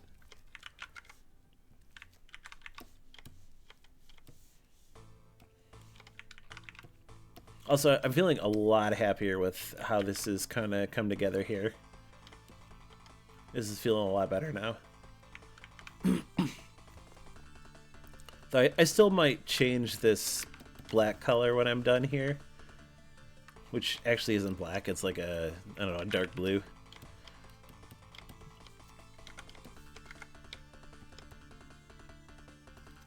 It's a cool track, whatever this is.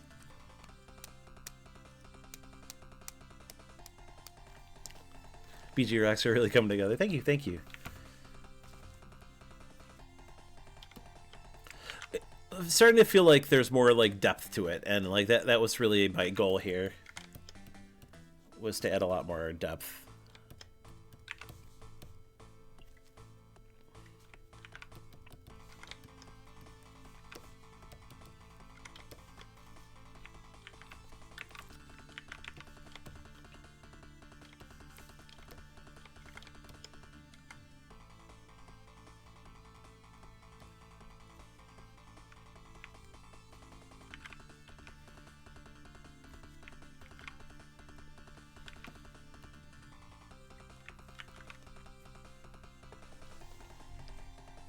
Time's now 2 o'clock. Probably go for about another hour, and then I'll probably have to get things together for food and stuff for later.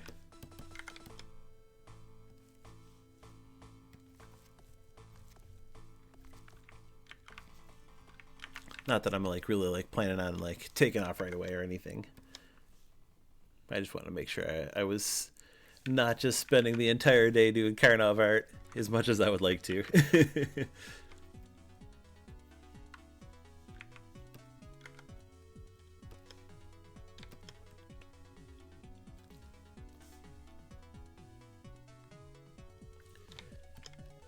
Ooh, that's kind of nice. Give me a little bit of like reflectiveness in the... I wonder if I could do that on this side too. Just add that like little bit of reflective texture to the rocks, just because or rocks in general like are a tiny bit reflective, and it would probably help define like the edges here a little bit better. Yeah, I think I kind of like that, especially if I end up like tweaking the colors a little bit more. We'll probably feel even better.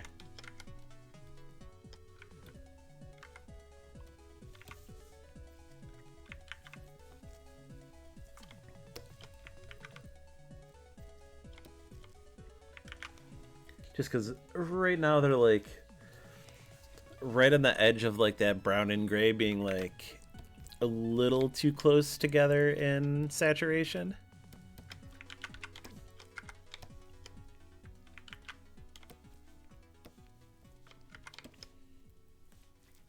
They don't like super love, but we can fix this.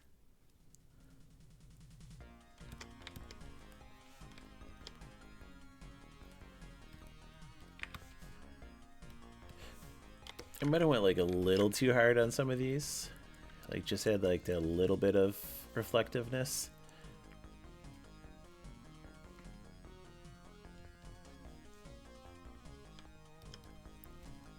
Yeah, that feels a little bit better.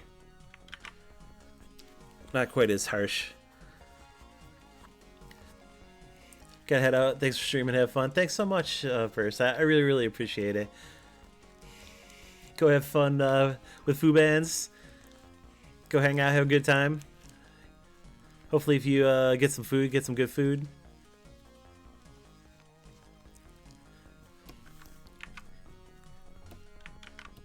I appreciate you coming by.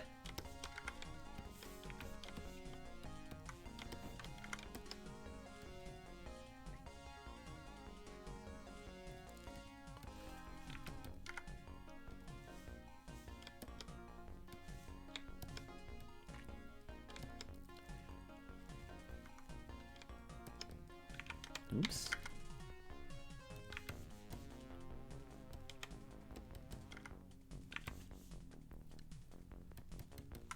There we go. I just want to add like just that like little bits of extra depth in this.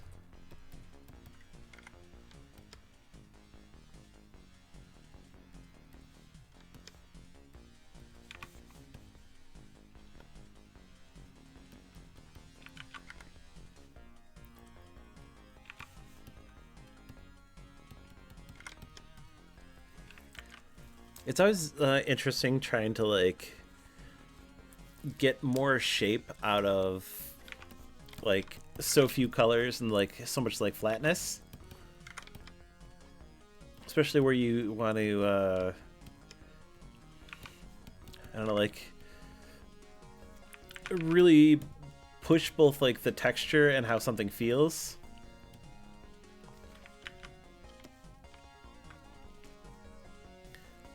Like some of this should feel a little more rounded than others, and others should feel like kind of flat.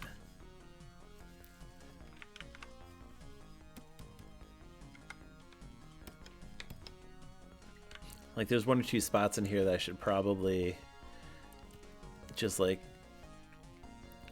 cut like a deep rock facade.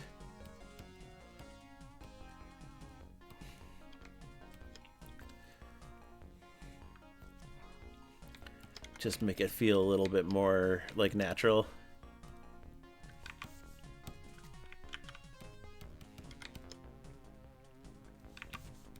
While still giving it that like that texture, because like the kind of rock this is, it's like it's almost like plates,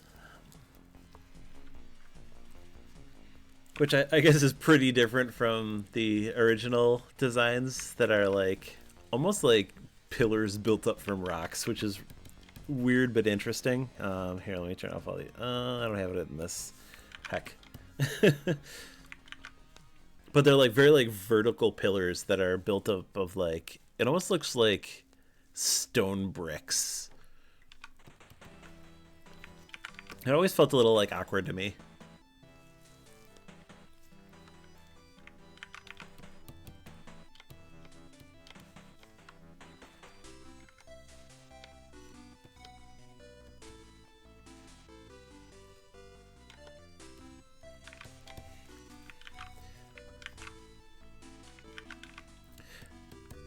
I always joke with people like, um,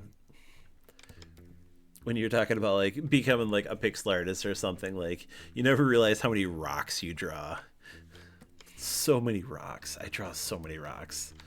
It's like an intense amount of rocks.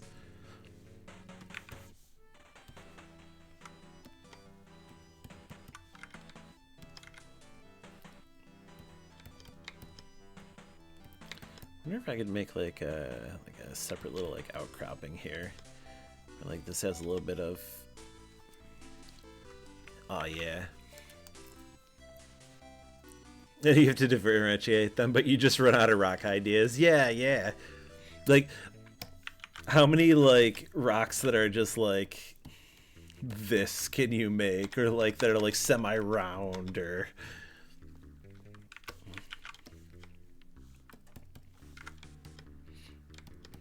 like a lot of rocks feel so flat, or not. You don't want them to feel flat, and it's forever the struggle.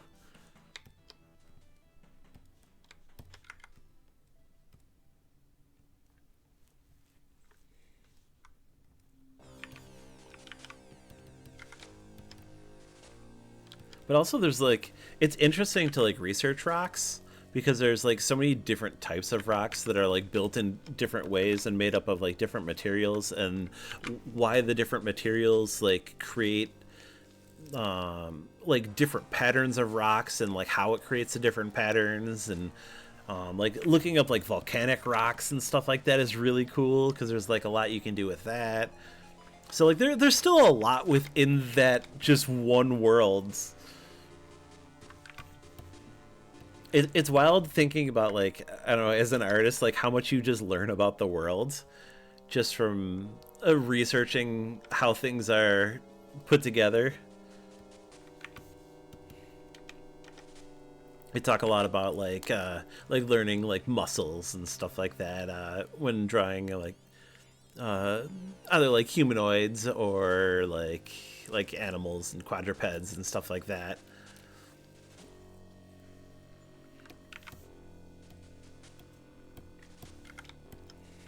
It's cool. It's very interesting.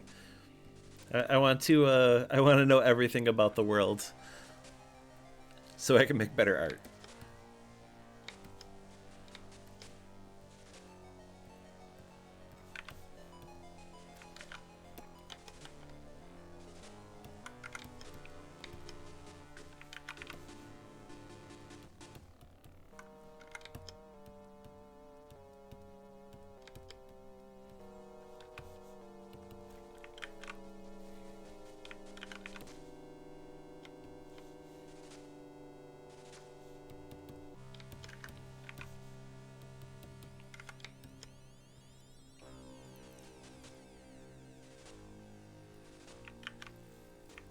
This is a very cool track. Very moody.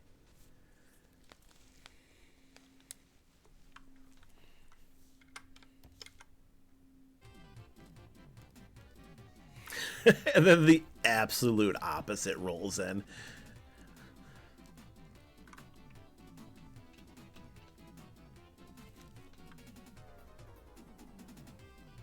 Oh, that's so delightfully goofy.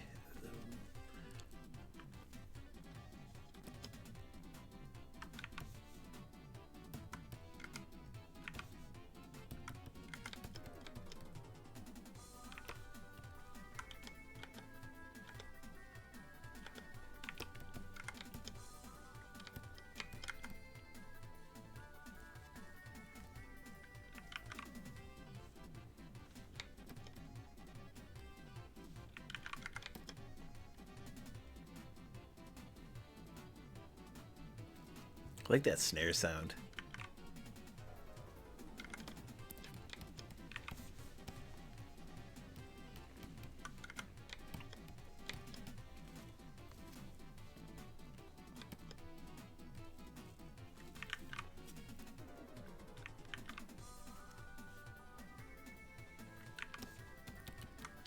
Tell y'all, I was having kind of a weird start to my day, and Was feeling kind of low, but like streams really made my day feel a little bit better here. So thanks, y'all. I appreciate you.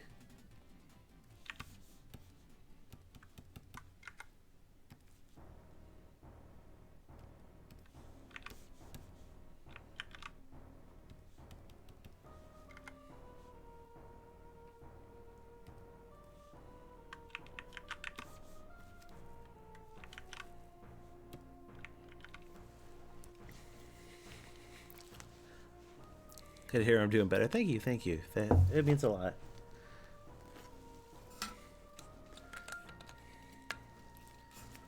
It's just life. Every day can't be perfect. So sometimes you just feel low for no reason, especially in our crazy life that's going on.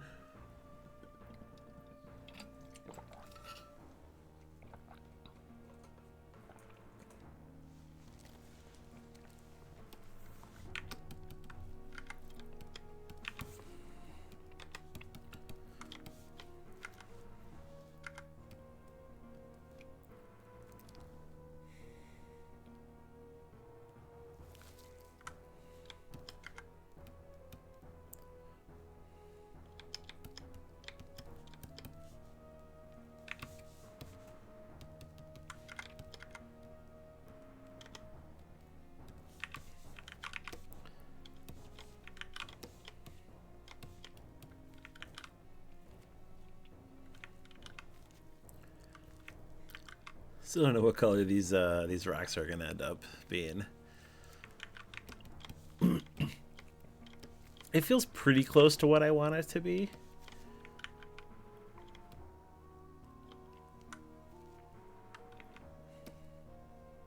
But like, this brown is just so saturated. It like sticks out like a sore thumb.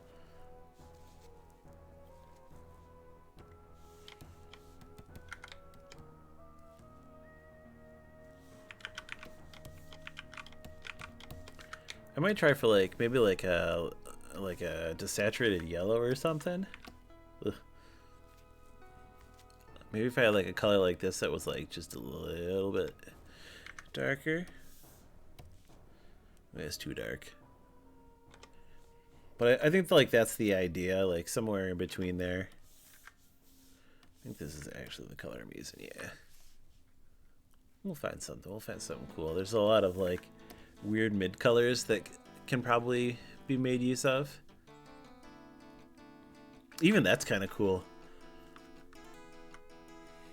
I actually don't mind that at all. That's that gray. That's too dark.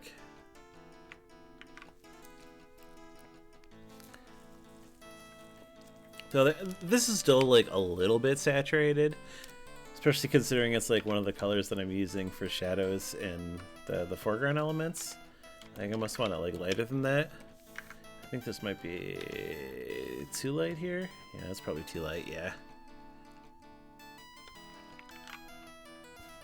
We'll get there, we'll get there.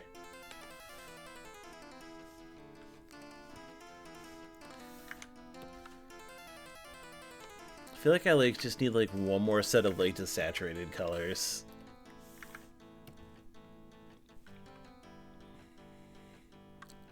This green's kind of gnarly, but I kind of like it.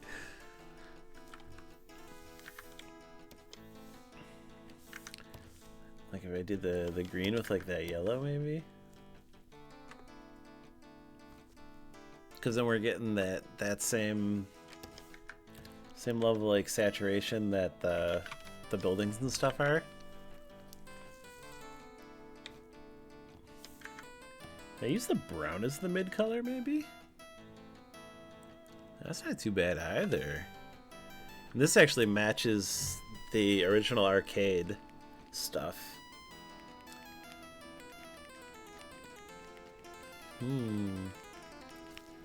It's not so shabby there.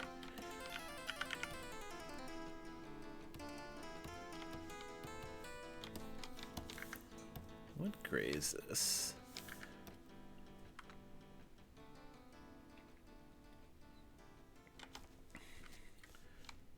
So I wonder if I could use something like a little bit more reflective then.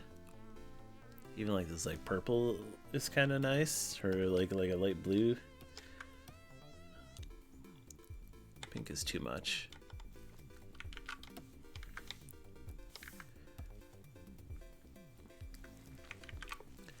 Do like that kind of reflective nature to it. That's kind of nice.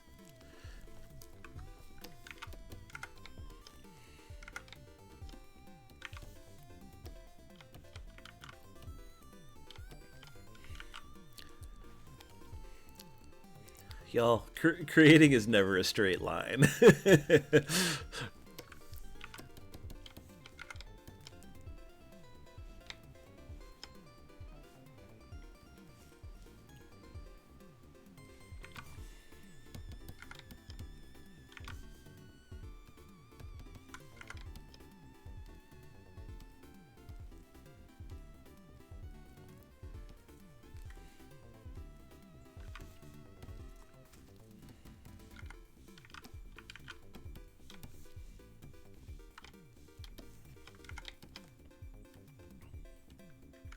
Oopsie.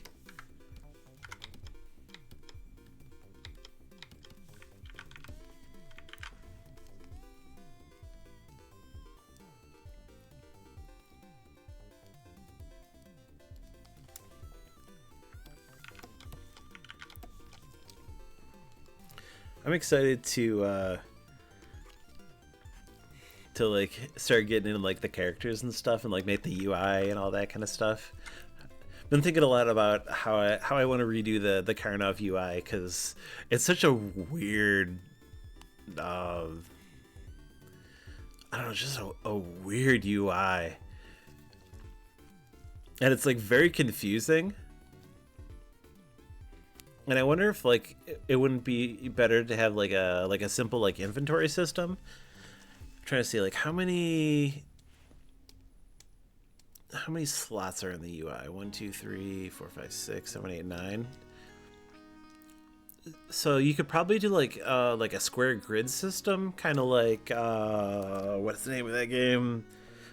Psychic World or Psycho World, depending on if you're playing it on the MSX or the Master System or whatever. It's kind of a cool UI system where you press a button and you like select within the within like the grid. It's like a 3x3 grid. So that could be an interesting way to select items. I think initially Karnov is a 2-button game though. I don't remember how it is on the NES. I wonder if I have that Karnov NES. Oh, maybe I'll see if I have that afterwards and just play some Karnov for a little while. Depending on how my day goes here. While I'm thinking about it, I do want to make like some extra little like rocks. Just so this doesn't feel like like a separate piece of architecture that someone just plopped there.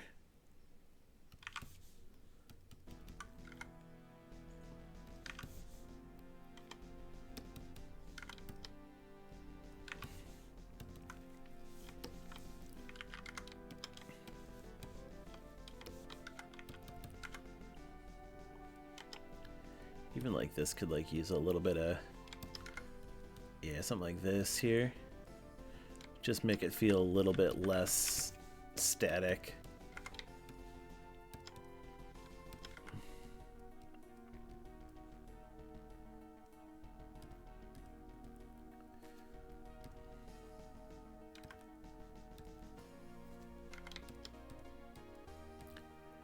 Shadow for that can probably even come on a little bit more. It feels a little, I want to make sure it feels like closer to where this is.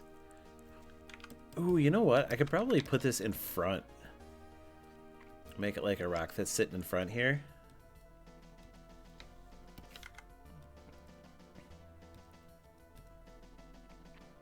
And that could really like add to the depth here.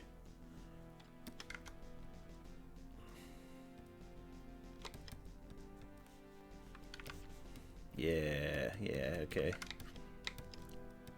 Just have to like cut out some of this like reflective highlight here. Cool.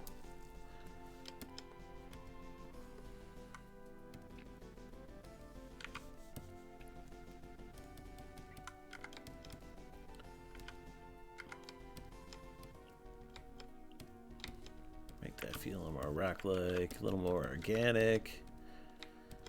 How this is put together here.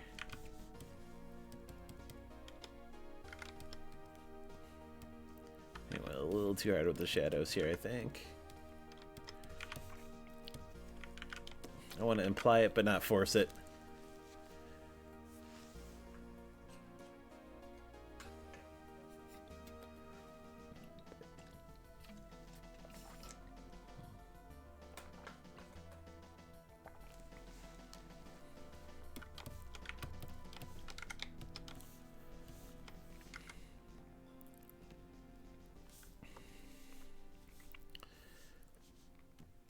Sneak in like a couple little extra rocks here and there, just to make it feel a little more alive.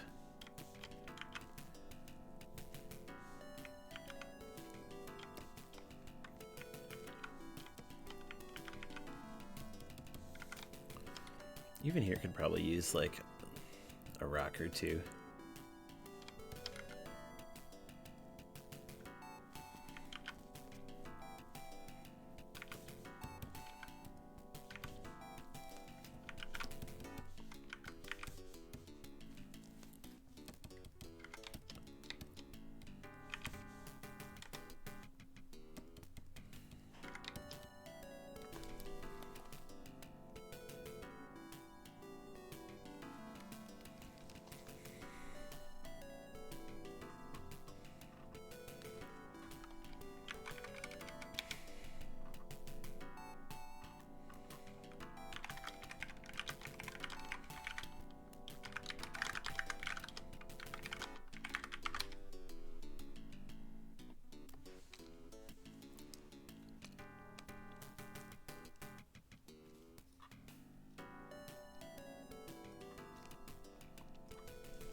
Trying to make this feel a little better here.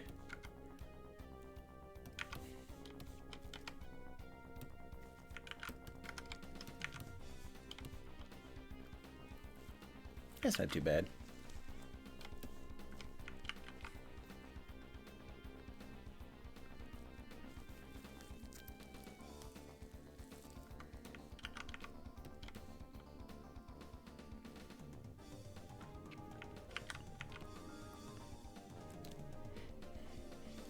Also, the rock pile is starting to feel like more natural now.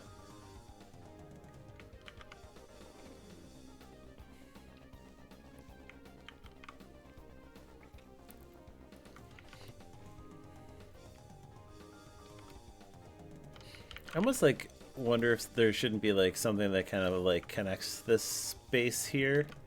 Like even if it was just like a little like background element. Ooh, I could do like a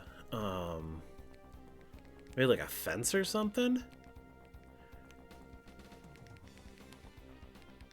I could sit in the background? Just because like this space like feels wrong.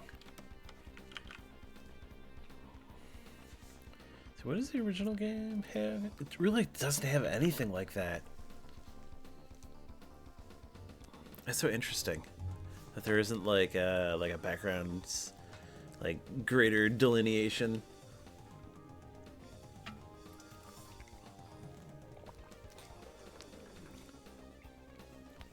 But I guess also like there isn't a lot of like depth in the visuals for old games in the same way.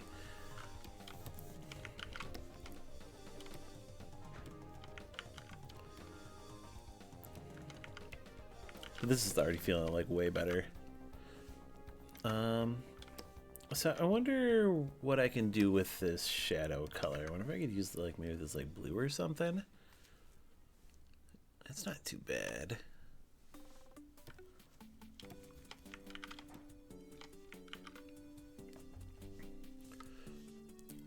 try a couple like dark but muted colors here.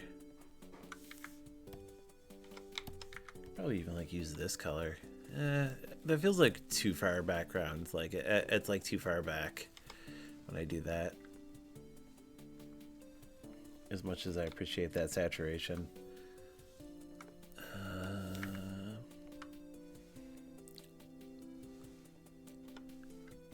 Blue's cool, but not soft enough. That's too light. Not like a gray. What do we got for grays here? Too light. This is probably gonna be too dark. Yeah, too dark. Okay. Actually, might stick with this because like this is still feeling like background. Like this isn't an interactive element in the game, so like having it as a separate piece is very different.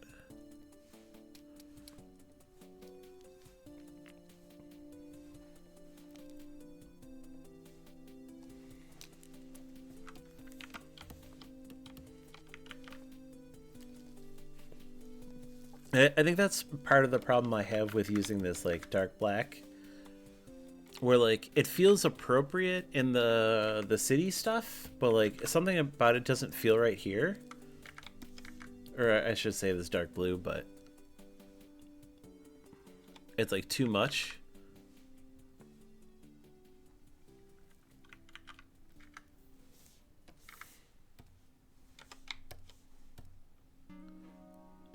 I just want to percolate with these thoughts a little bit here for a second. I think I'm liking something like this. It's feeling pretty good. Yeah. Yeah, I think that's pretty good.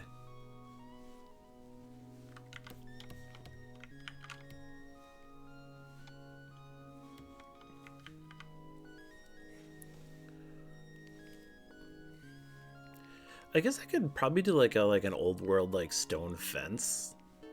Could be kind of cool. Like in behind this here,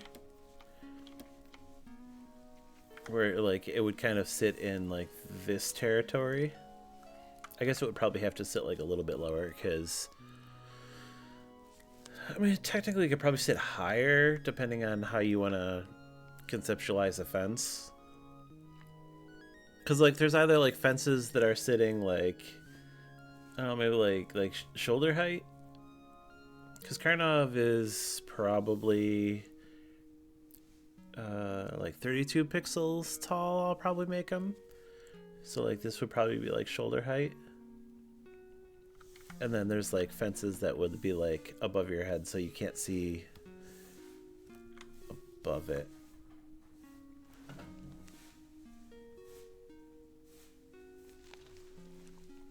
Yeah, something like that maybe. I know that feels like it'd be too tall though. I'm probably thinking somewhere around here is probably best, space-wise.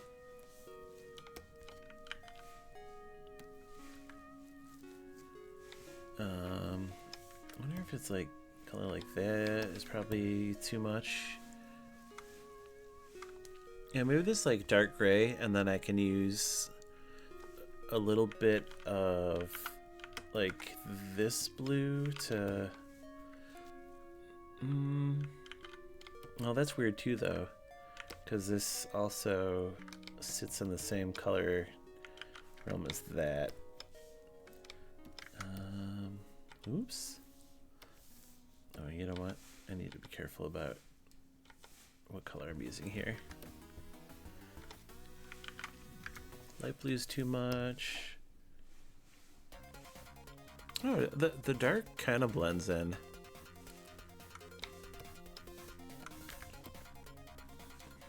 Could also do with like a little bit of the purple.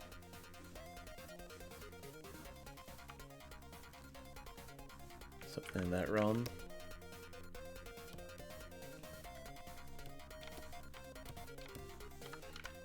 At least that's something I can kind of like draw upon here.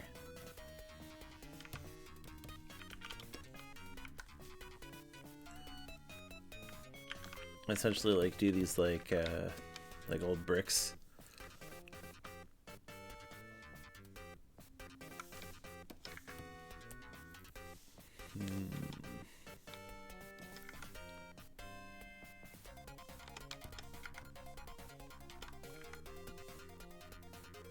Just want to see the internal bricks, right? Just never stop doing rocks and bricks. All day, every day.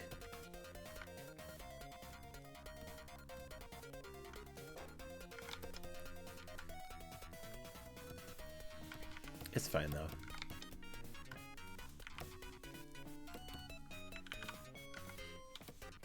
Like, I kind of have an idea of like the shapes I want to use with this. I just need to find like the colors that are working the best for me. Probably just start kind of like drawing some of this in.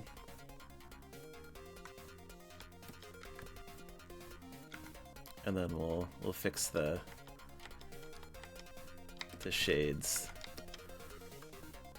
Just gonna do this in like a dark, yeah.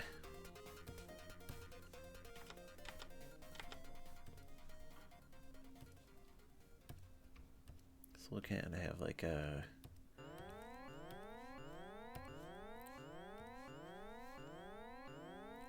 thinner set on top, and then like a little bit of shadow layer here. And then just like straight up big old rocks. Might just like leave it kind of implied, kind of like this is, after I figure out how I want to set this up.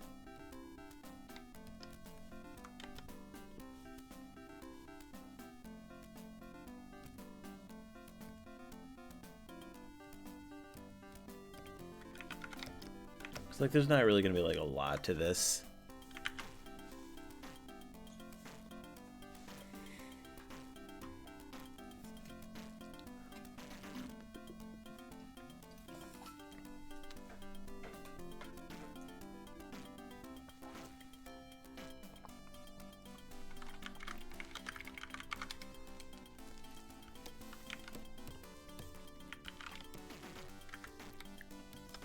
I wonder if I could even use like some of these like same colors here. So I want to be careful where I'm setting all this here. Definitely can't use that.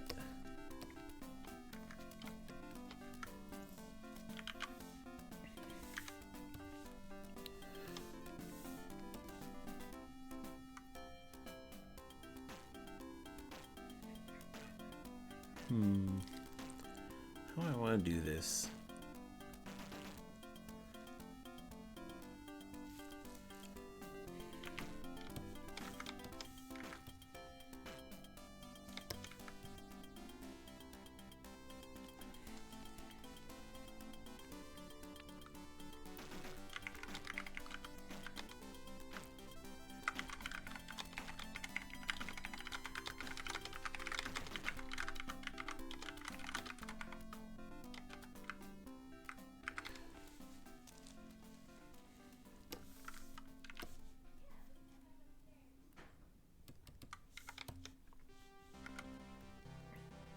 So like something kind of like in this realm, I think is probably the idea, but I just need to find those like colors that are working here.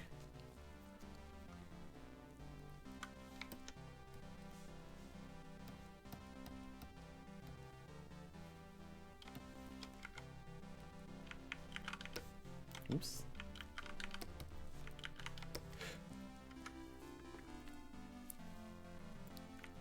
Do that and then just like hit it with like one other color.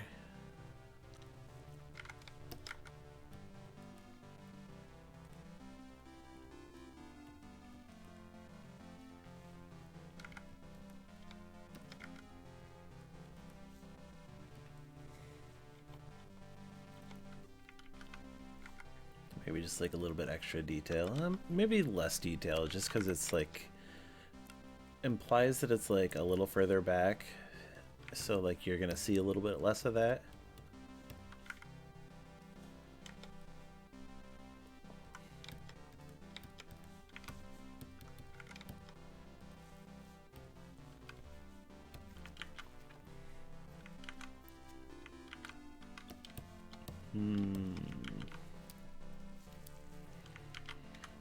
The eternal struggle of brick color.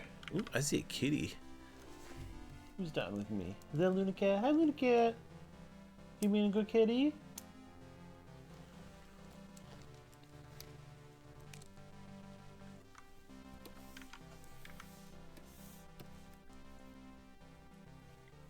Ooh, that's actually not too bad. What if I did that with like the... No, that shadow's too much. Brick hell, the kiln forgives not.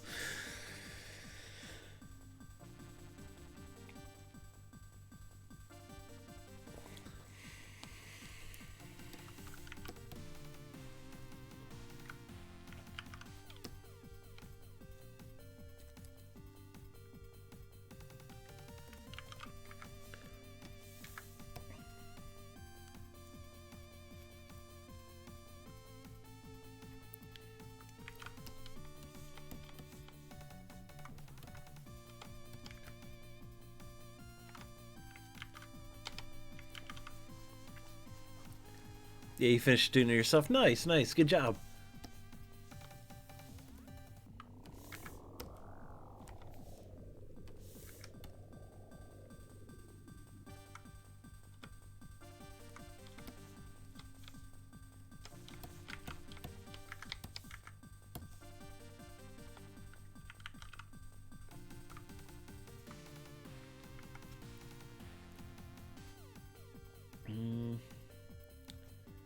You know, I don't think I'm liking how that's sitting. Might try like maybe do like a fence, like an old beat up fence.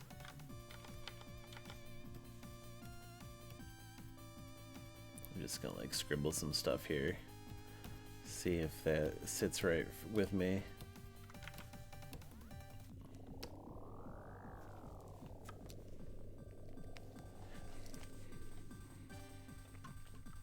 Trying to think like old fences. Old fence. I'm just gonna look up some references maybe.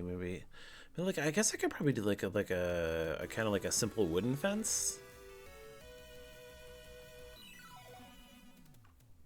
Wouldn't be too bad. And it utilizes some of the same colors.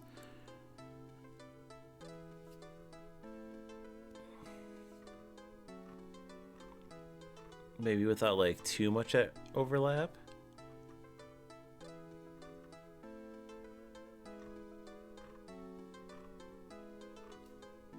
That probably wouldn't be too bad. Cause like, I don't think like a wrought iron fence would feel correct here. And like the more like modern fence design is just not feeling right.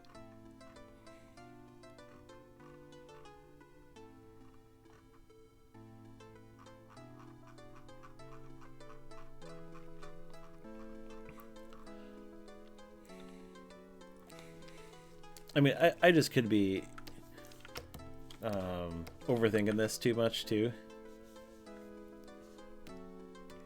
I did turn off. Okay, yeah.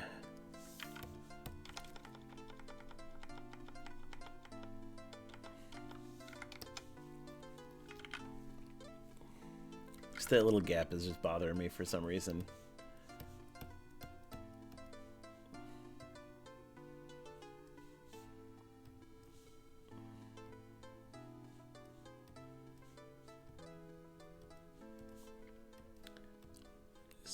Just trying to like sketch out some ideas and see if any of this works for me.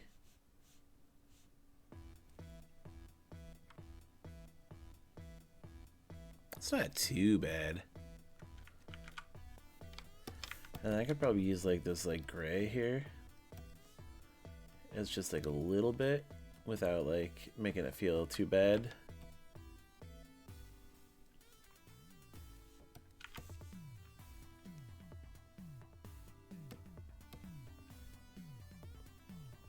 It just feels like I'm like overworking it though.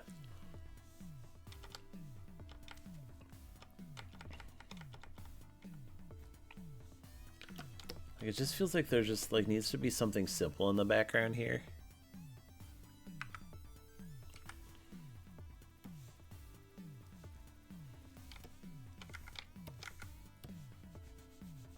I wonder if I just like use a little bit of this and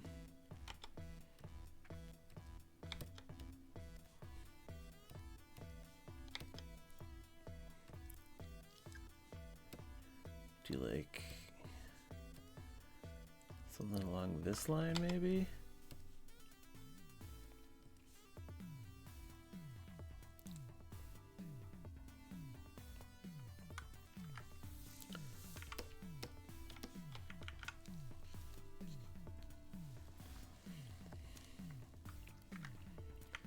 Maybe it needs to be like one color lighter here.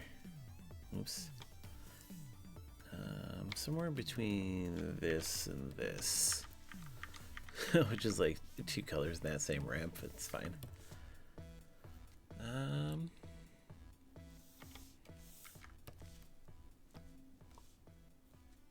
Should do kind of like this color. Kind of hits that same realm. Oops.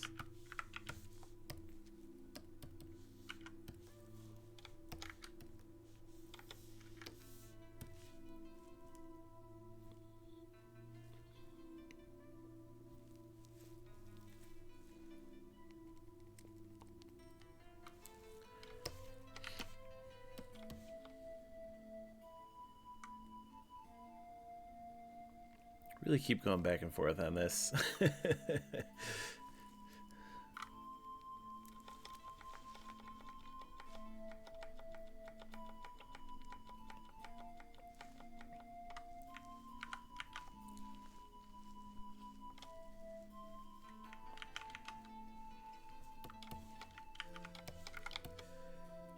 wonder if there's just like something simple like, oops, if someone was like had like a clothesline hanging.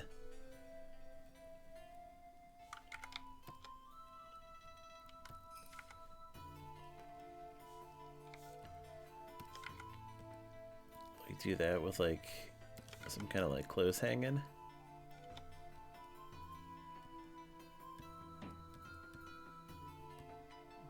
I have to change the color on this a little bit, but trying a few ideas here.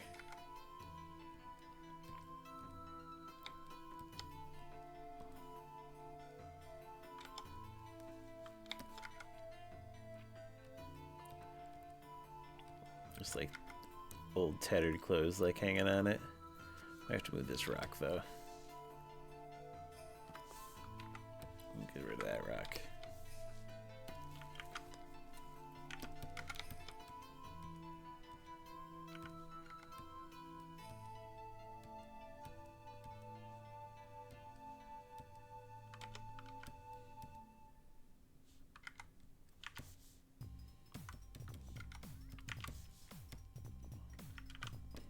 It's weird with the, like, that kind of hits.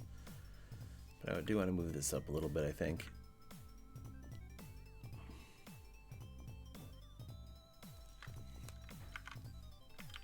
Yeah, something like that. We could probably use this color and still like be within that same color range. Yeah, that's it. And that leaves me like a little space to like add some detail in.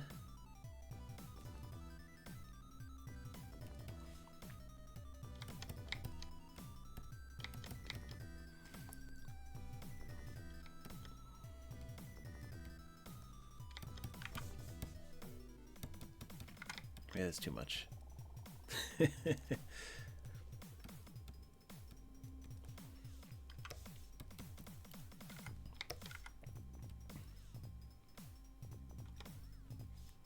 Kind of like the, maybe like a later clothespin.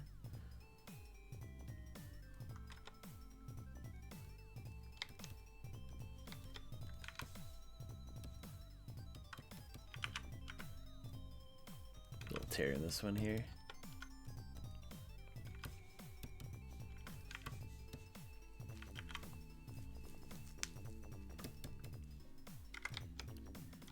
Just maybe like a little bit implied.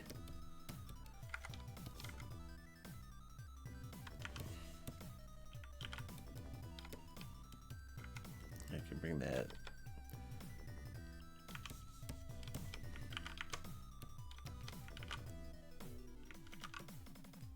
Yeah, that feels a little better. Could probably move down just a smidgen. Maybe like a pixel or two on this. Yeah. Something like that better.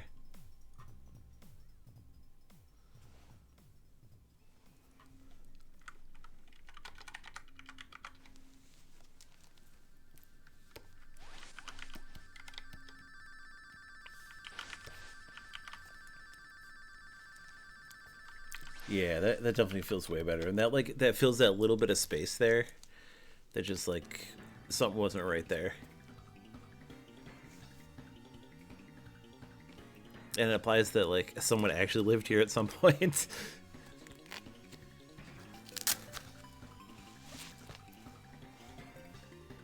Okay, I need to take a break for like a couple minutes here. I need to stretch and use the restroom and refill my beverage here. And then I'll be right back, my friends.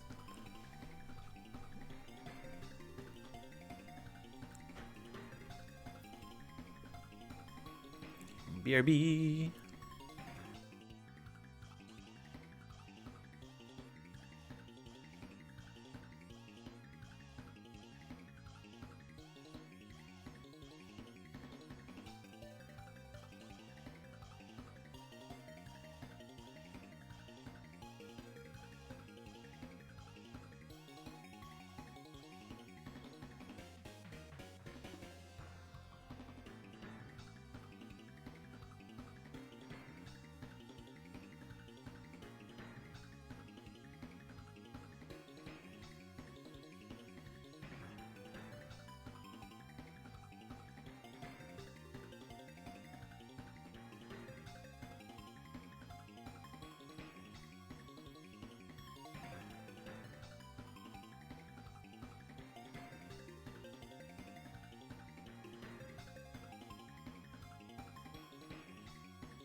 Okay, my friends, I am back.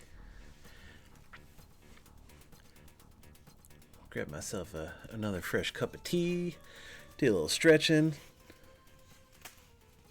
I could probably even use more stretching. I might actually just switch my desk to the standard mode here and not knock things off of my wall this time.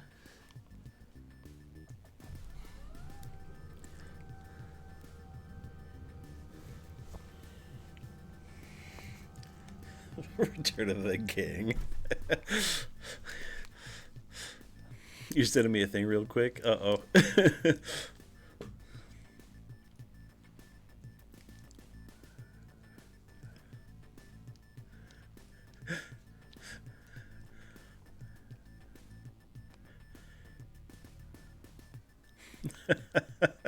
Salty.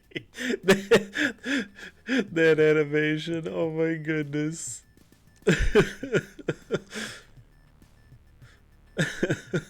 Oh, that's so good.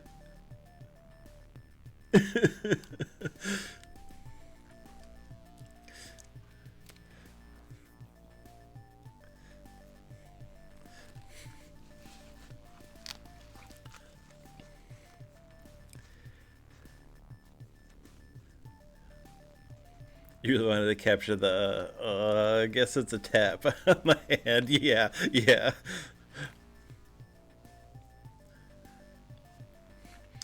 Gosh, the amount of times that I've done that, or just like, just waved it around at different spots. Just like, is the tap working? Is it gonna do anything? Did I make a mistake?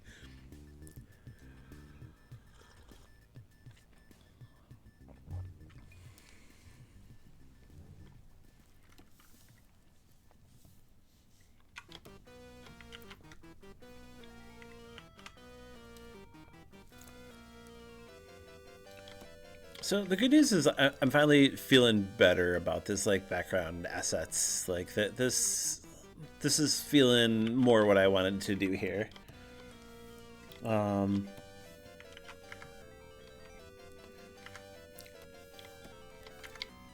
I almost wonder if the tiles couldn't go like a little bit more saturated, but also like I don't know, they don't feel bad as they are currently.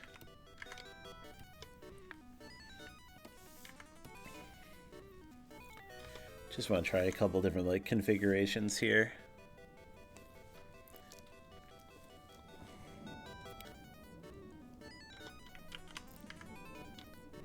Green highlight don't feel so great.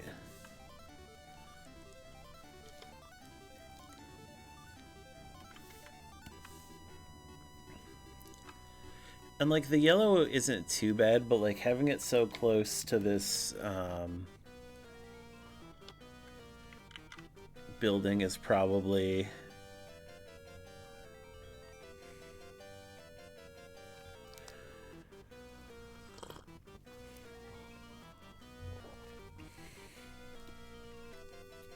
Salty. I can't wait till you finish that and send that to Spit. Like it's just so good. Oh, it's the best. Also, I don't know how far you are with that. Yeah, you implied that there was going to be more to it, so you said it to her. Yes. Please, I need to know the reaction. I know she's sleeping right now.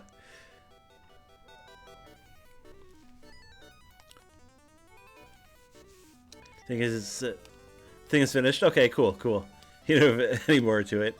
Oh, it's so glorious.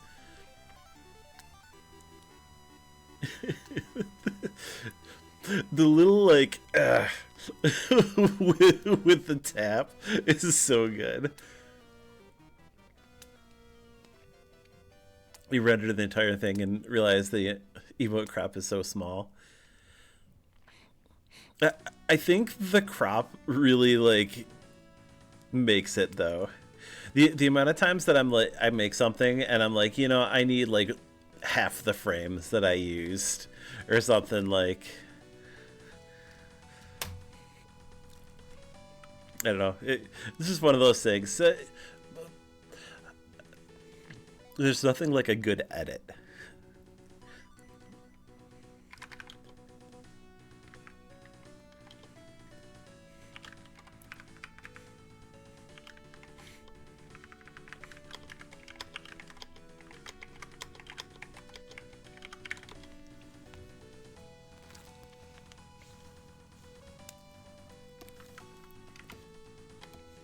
But yes, please let me know the reaction because that's a delight.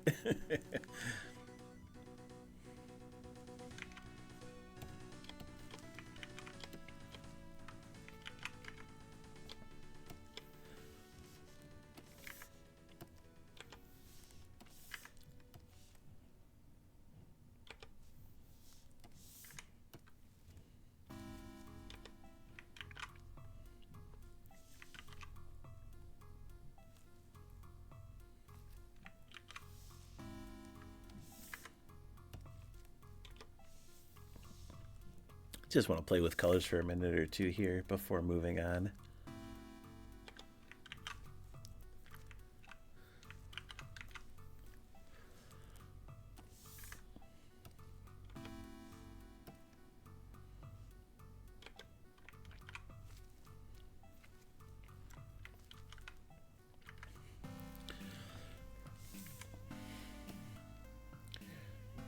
Like I'd kind of love to have more of like the blues represented in this, but like it ends up being so dark and like feeling more like a night scene versus like a day scene.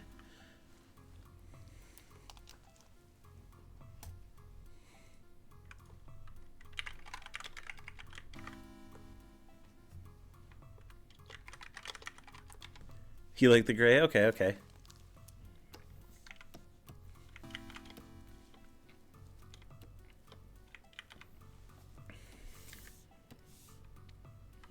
Could go more gray. Which actually, it really that's not so bad either. But like, oh, it just feels so like blah. Like, I feel like I need like a little bit of color.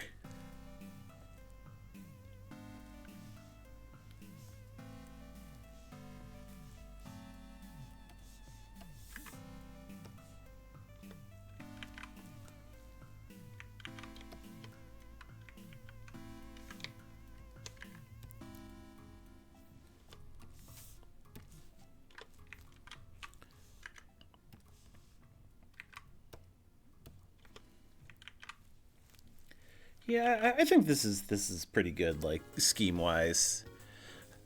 Also, like once I start doing the characters and stuff, I think we'll really get onto something here. Okay, so what I want to do. Let's see, what time is it? 3:05. Okay, we got a little while. I think I'm gonna go like another like half an hour ish.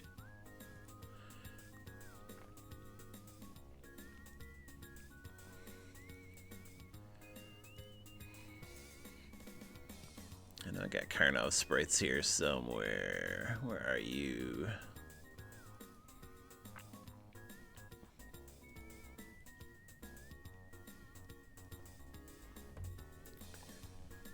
There's our beautiful boy. I like this frame here. This is a good frame.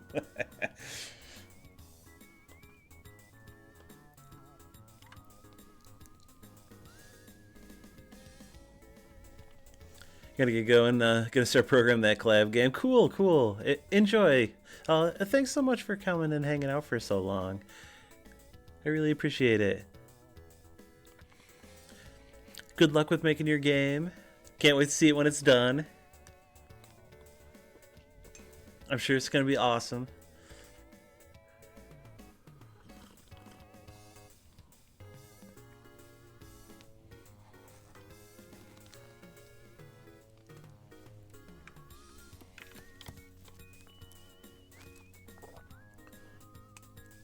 So now I gotta kind of figure out like how I want to do the style for this, for Karnovsky himself. Kind of thinking that like I want to use maybe that like dark blue or like the second from black gray as like the shadow color, and then do like simple shapes maybe with like maybe like a single or double color.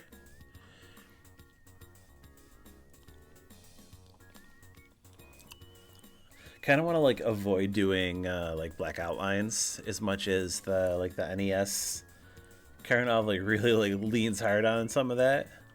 Just like it don't feel as good to me, I don't think.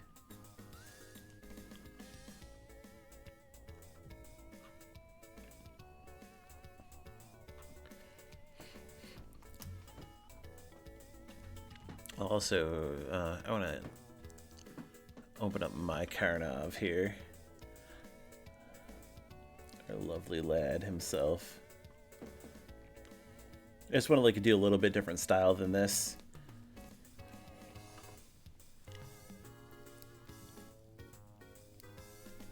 So I think JC Cat is like behind me mucking with something.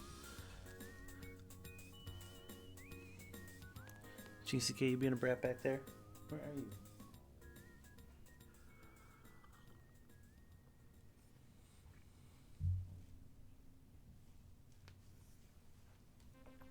You being a tinker down there?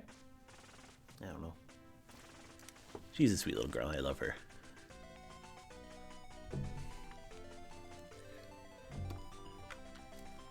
Okay, I also kind of want to make sure I got.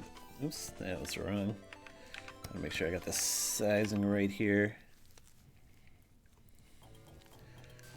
Yeah, so I'll probably like lean on like this kind of a size for him.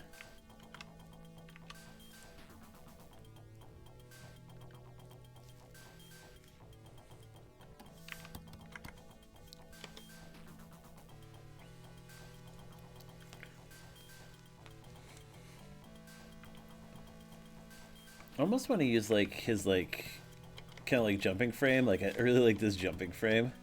That kind of like where he's just like kicking his leg way out is really cool to me.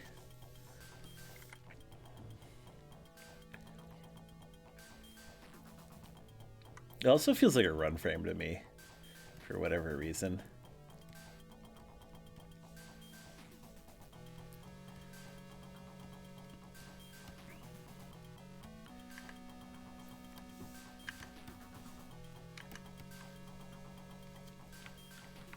Oh, she's behind me.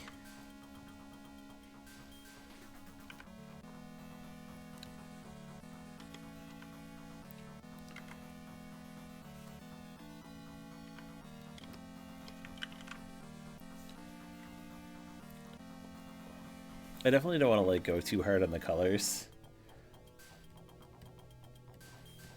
So I feel like it doesn't like quite match that style that I want here.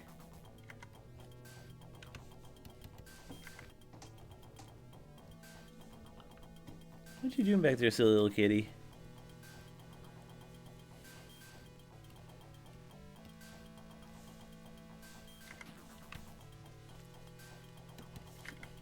I love his little pointy booties. He's so stylish.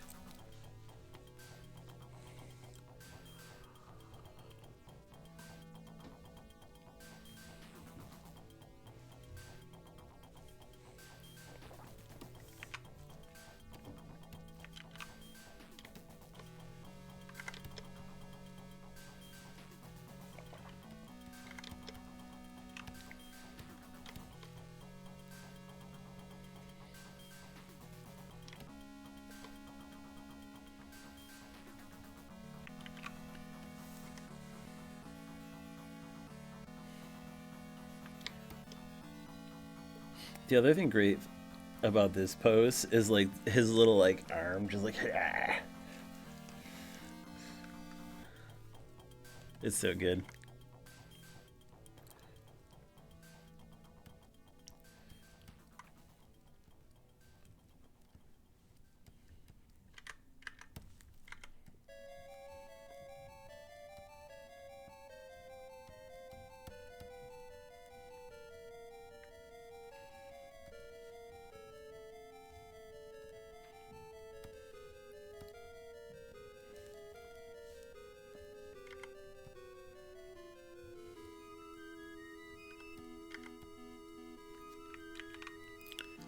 Track has a very familiar sound to it.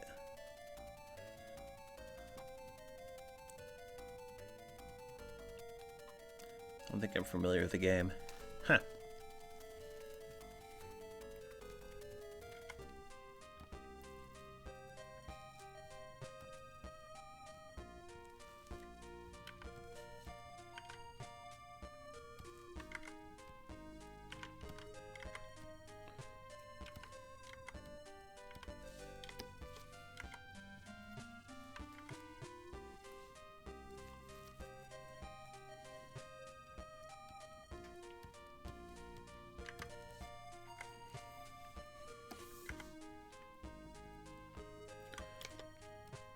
Separate out the colors a little bit here.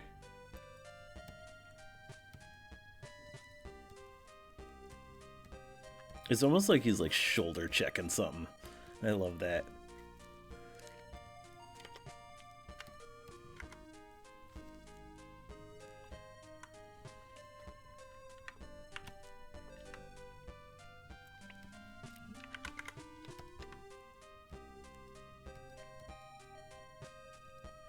Very like Wario-like pose.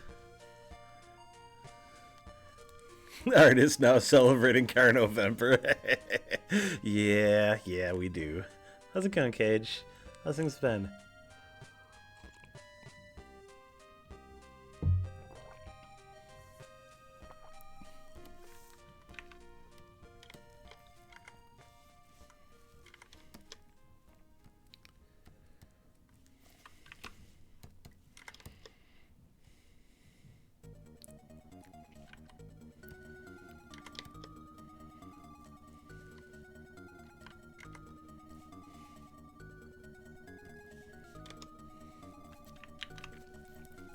Same old mess. Yeah, that's a mood. That's a mood.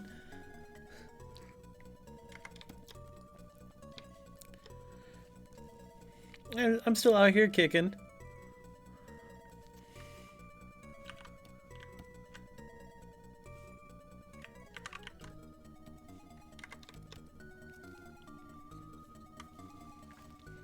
Just, you know, grinding away on all the games and just doing as much as I can.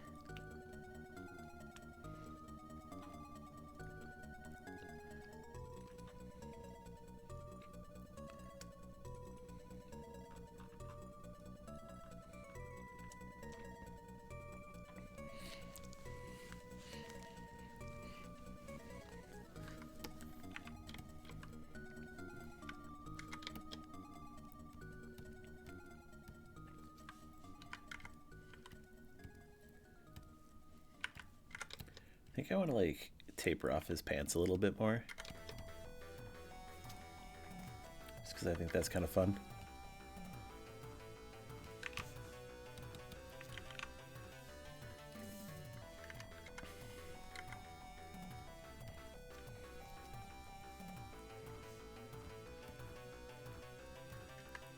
Could probably even use this like black color for the boots. And not like go too hard with just like extra colors.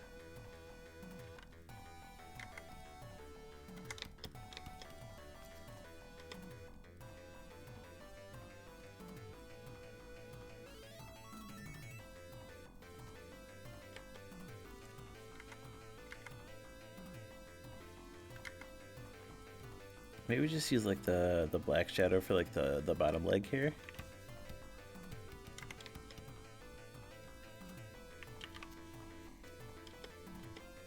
Just gotta be careful of like how I use this shadow here.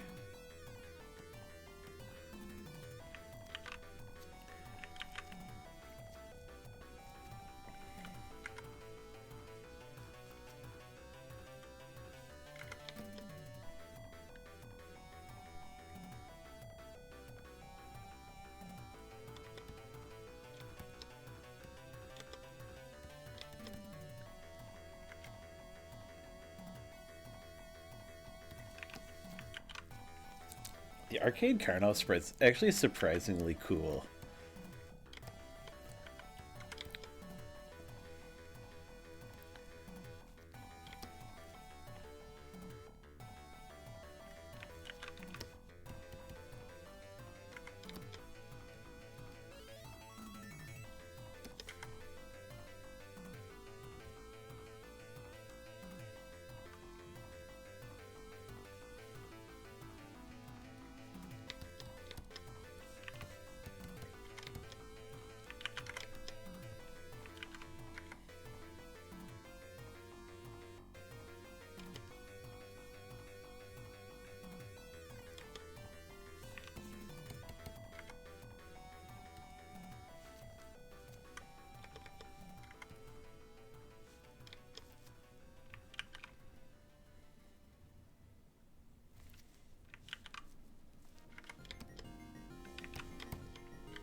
Oh, I am drawing him on the wrong layer.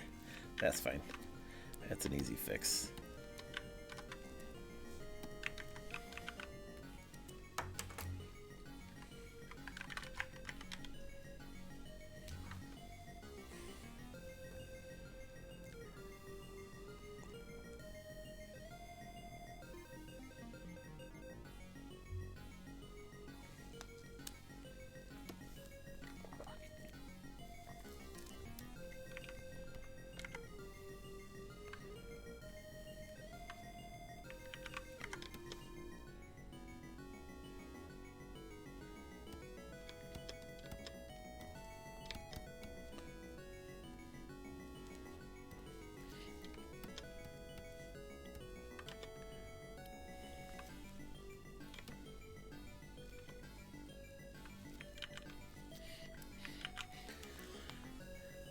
Definitely gonna have to figure out like what like color combination I'm gonna do for some of this.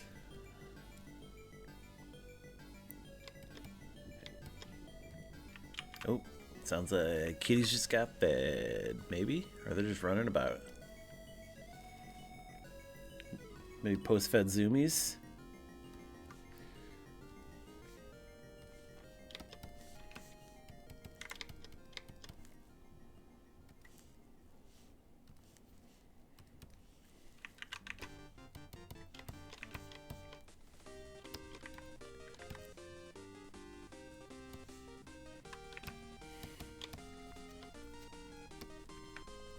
I have to like move his head up a little bit more, I think. Yeah, they definitely got the zooms. Can just hear them dashing about right now.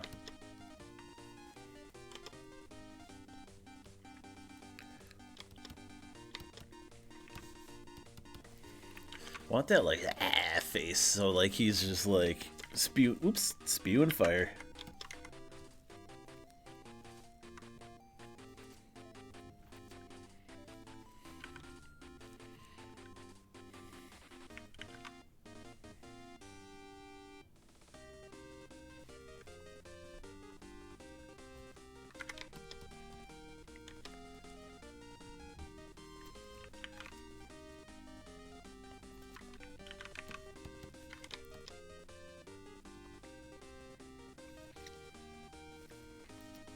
So I have to like fix some of his musculature here.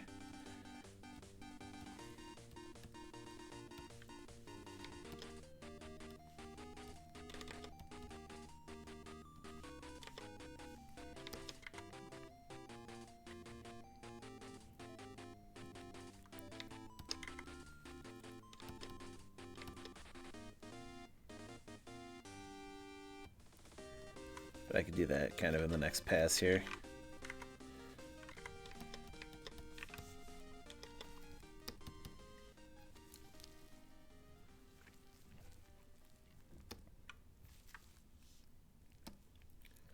So his head's not feeling wide enough here. He's wide head. He's gotta go full wide Steve on this.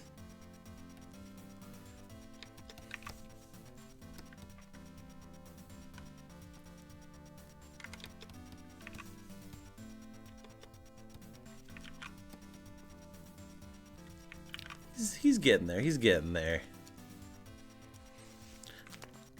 I don't know if I'll end up finishing them up before we're quitting time here, but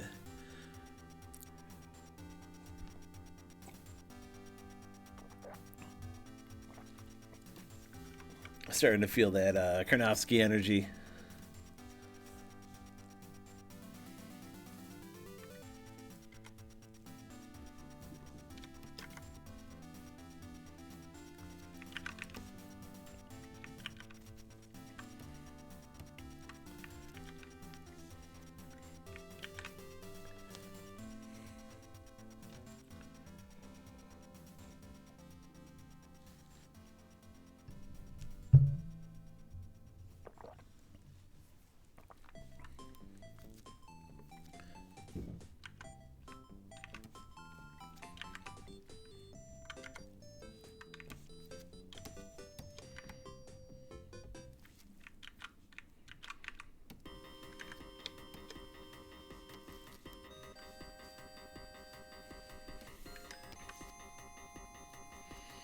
Could always go like NES yellow.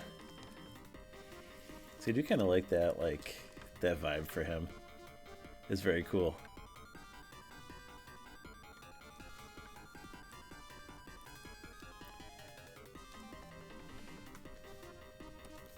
We'll see, we'll see. Definitely want his sick armbands, though. Oh, I love the sick armbands.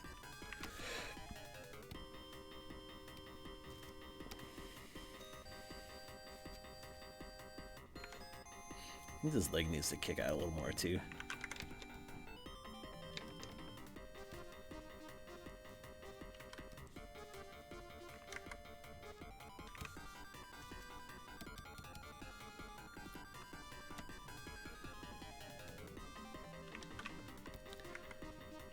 Oh, my cats are zooming so much right now. I just hear thump, thump, thump, thump, thump, thump, thump, thump.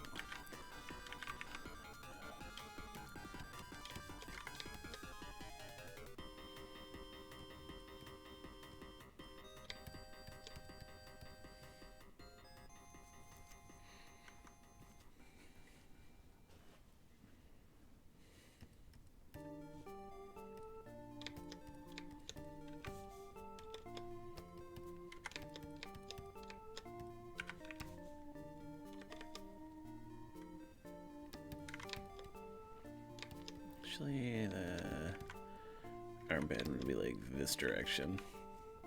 Yeah. Like the thick armbands. Like how that feels.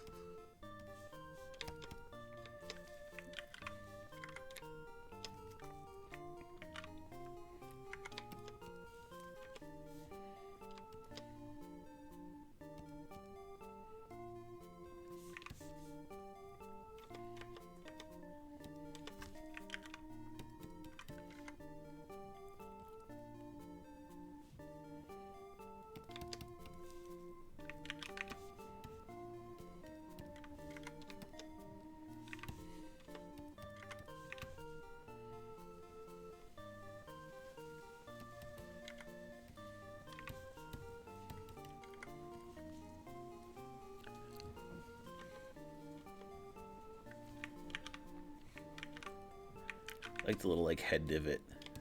Feels good.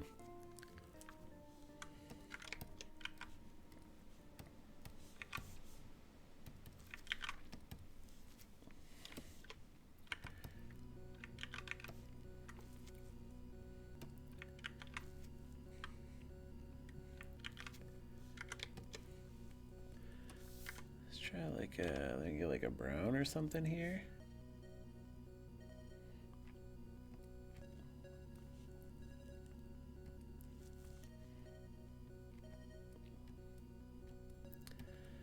Probably have to mess with this some more, but just at least get a start here.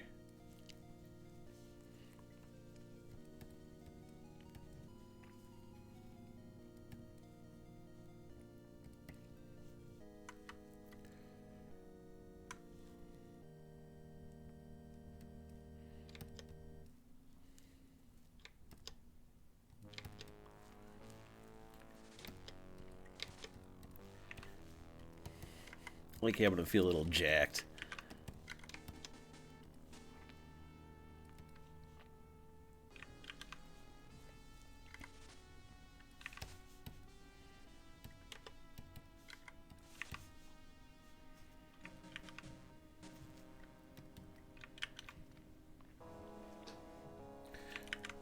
I might have to change this brown though.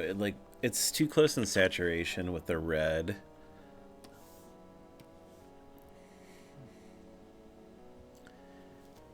Even like the poop brown is pretty good, but or something like the green might be fun. Or I could just do a weird mid-gray. Mid-gray's not too bad, but I feel like it doesn't stand out enough from the background.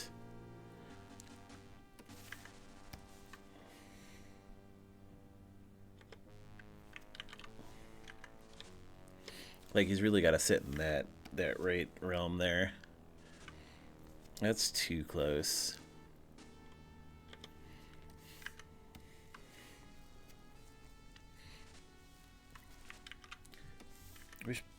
pukey green was like just a little darker.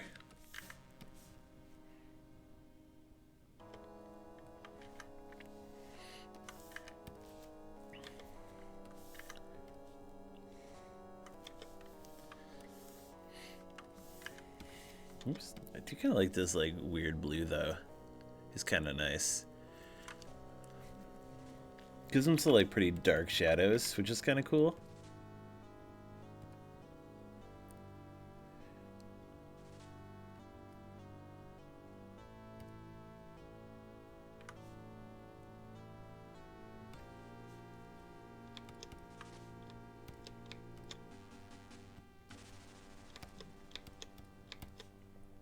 At least it'll kind of help me pick out the shapes that I want a little better, I think.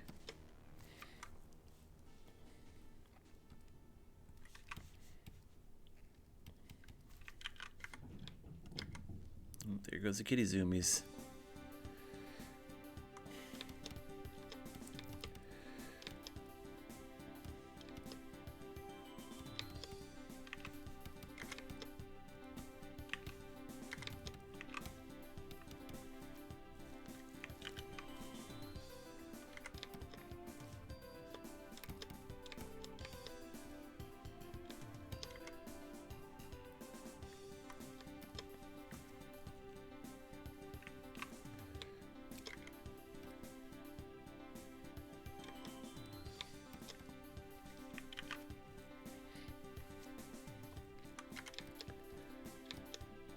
I'm guessing this is probably the part I'll muck with the most.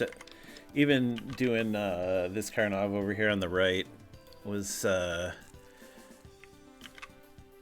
getting all the musculature and everything to feel good. It was definitely a struggle.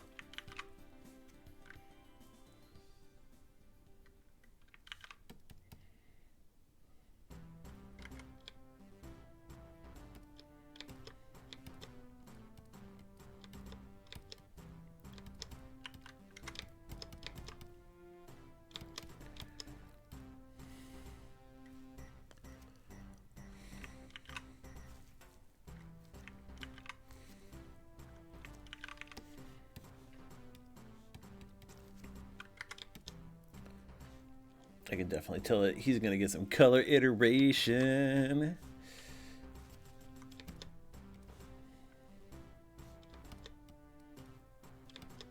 That's okay. I don't mind.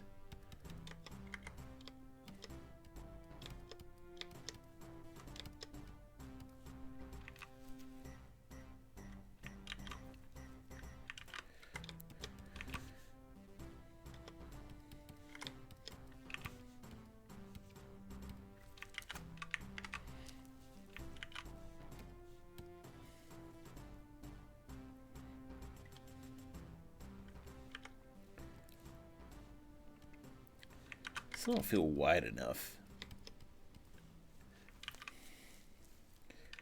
Like, I want Karnov to be like an absolute unit.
This is starting to get there. This feels so round right now. That don't feel right.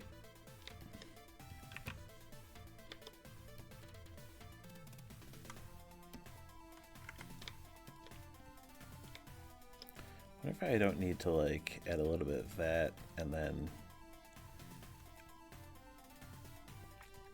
change like the shading so it gets a little more fist-like here.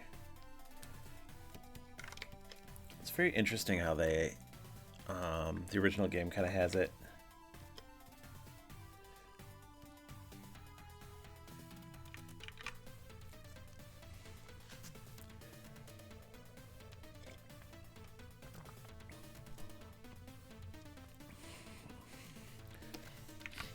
So you know what? It is right about quitting time here, so I'm gonna have to like call it for the day. I feel like that's some pretty good progress. We added this whole like rock area in the back here, refined that, and then we started to get the beautiful Karnovsky himself.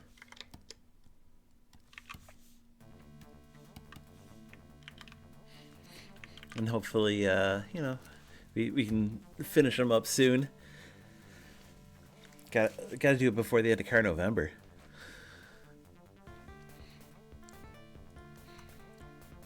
Let me see who's out there doing stuff.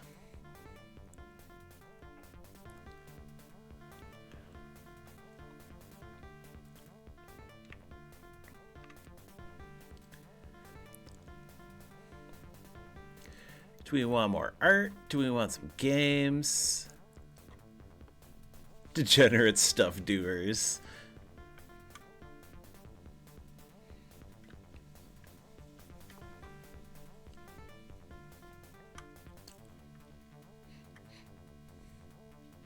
Ooh, and Kay is playing Splatter Worlds, the Splatter World prototype. I feel like that's probably a beautiful place to go.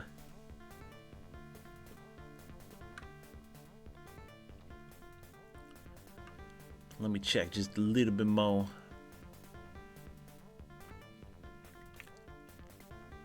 Oh, you know what? Sparky's doing art.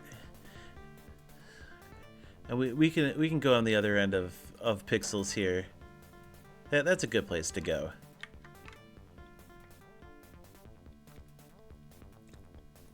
That'll be nice. That'll be good. But hi everybody. Thanks for everybody for coming and hanging out for all day. It's been a good day. Thanks for just hanging in there with me and checking out even if I'm not doing video game stuff. Hopefully I gave y'all a good Sunday lurk.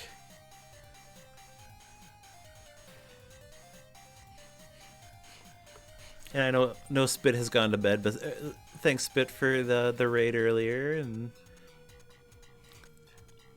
welcome in Nictophile for joining us for the first time. It's been a good day. Hope y'all enjoyed the Karnov art and the chats, and you know, it's good times. I haven't quite figured out streams for next week yet, but I'll get an update on what days I'm doing what here. Kind of want to try and double down and do an art stream and a game stream like once a week, and kind of just like move into that sort of a setup. But I appreciate you all, and I hope everyone enjoys the rest of their Sunday. Eat some good food for me. Have a good drink. You know, chill out and have good times. Thanks, everybody.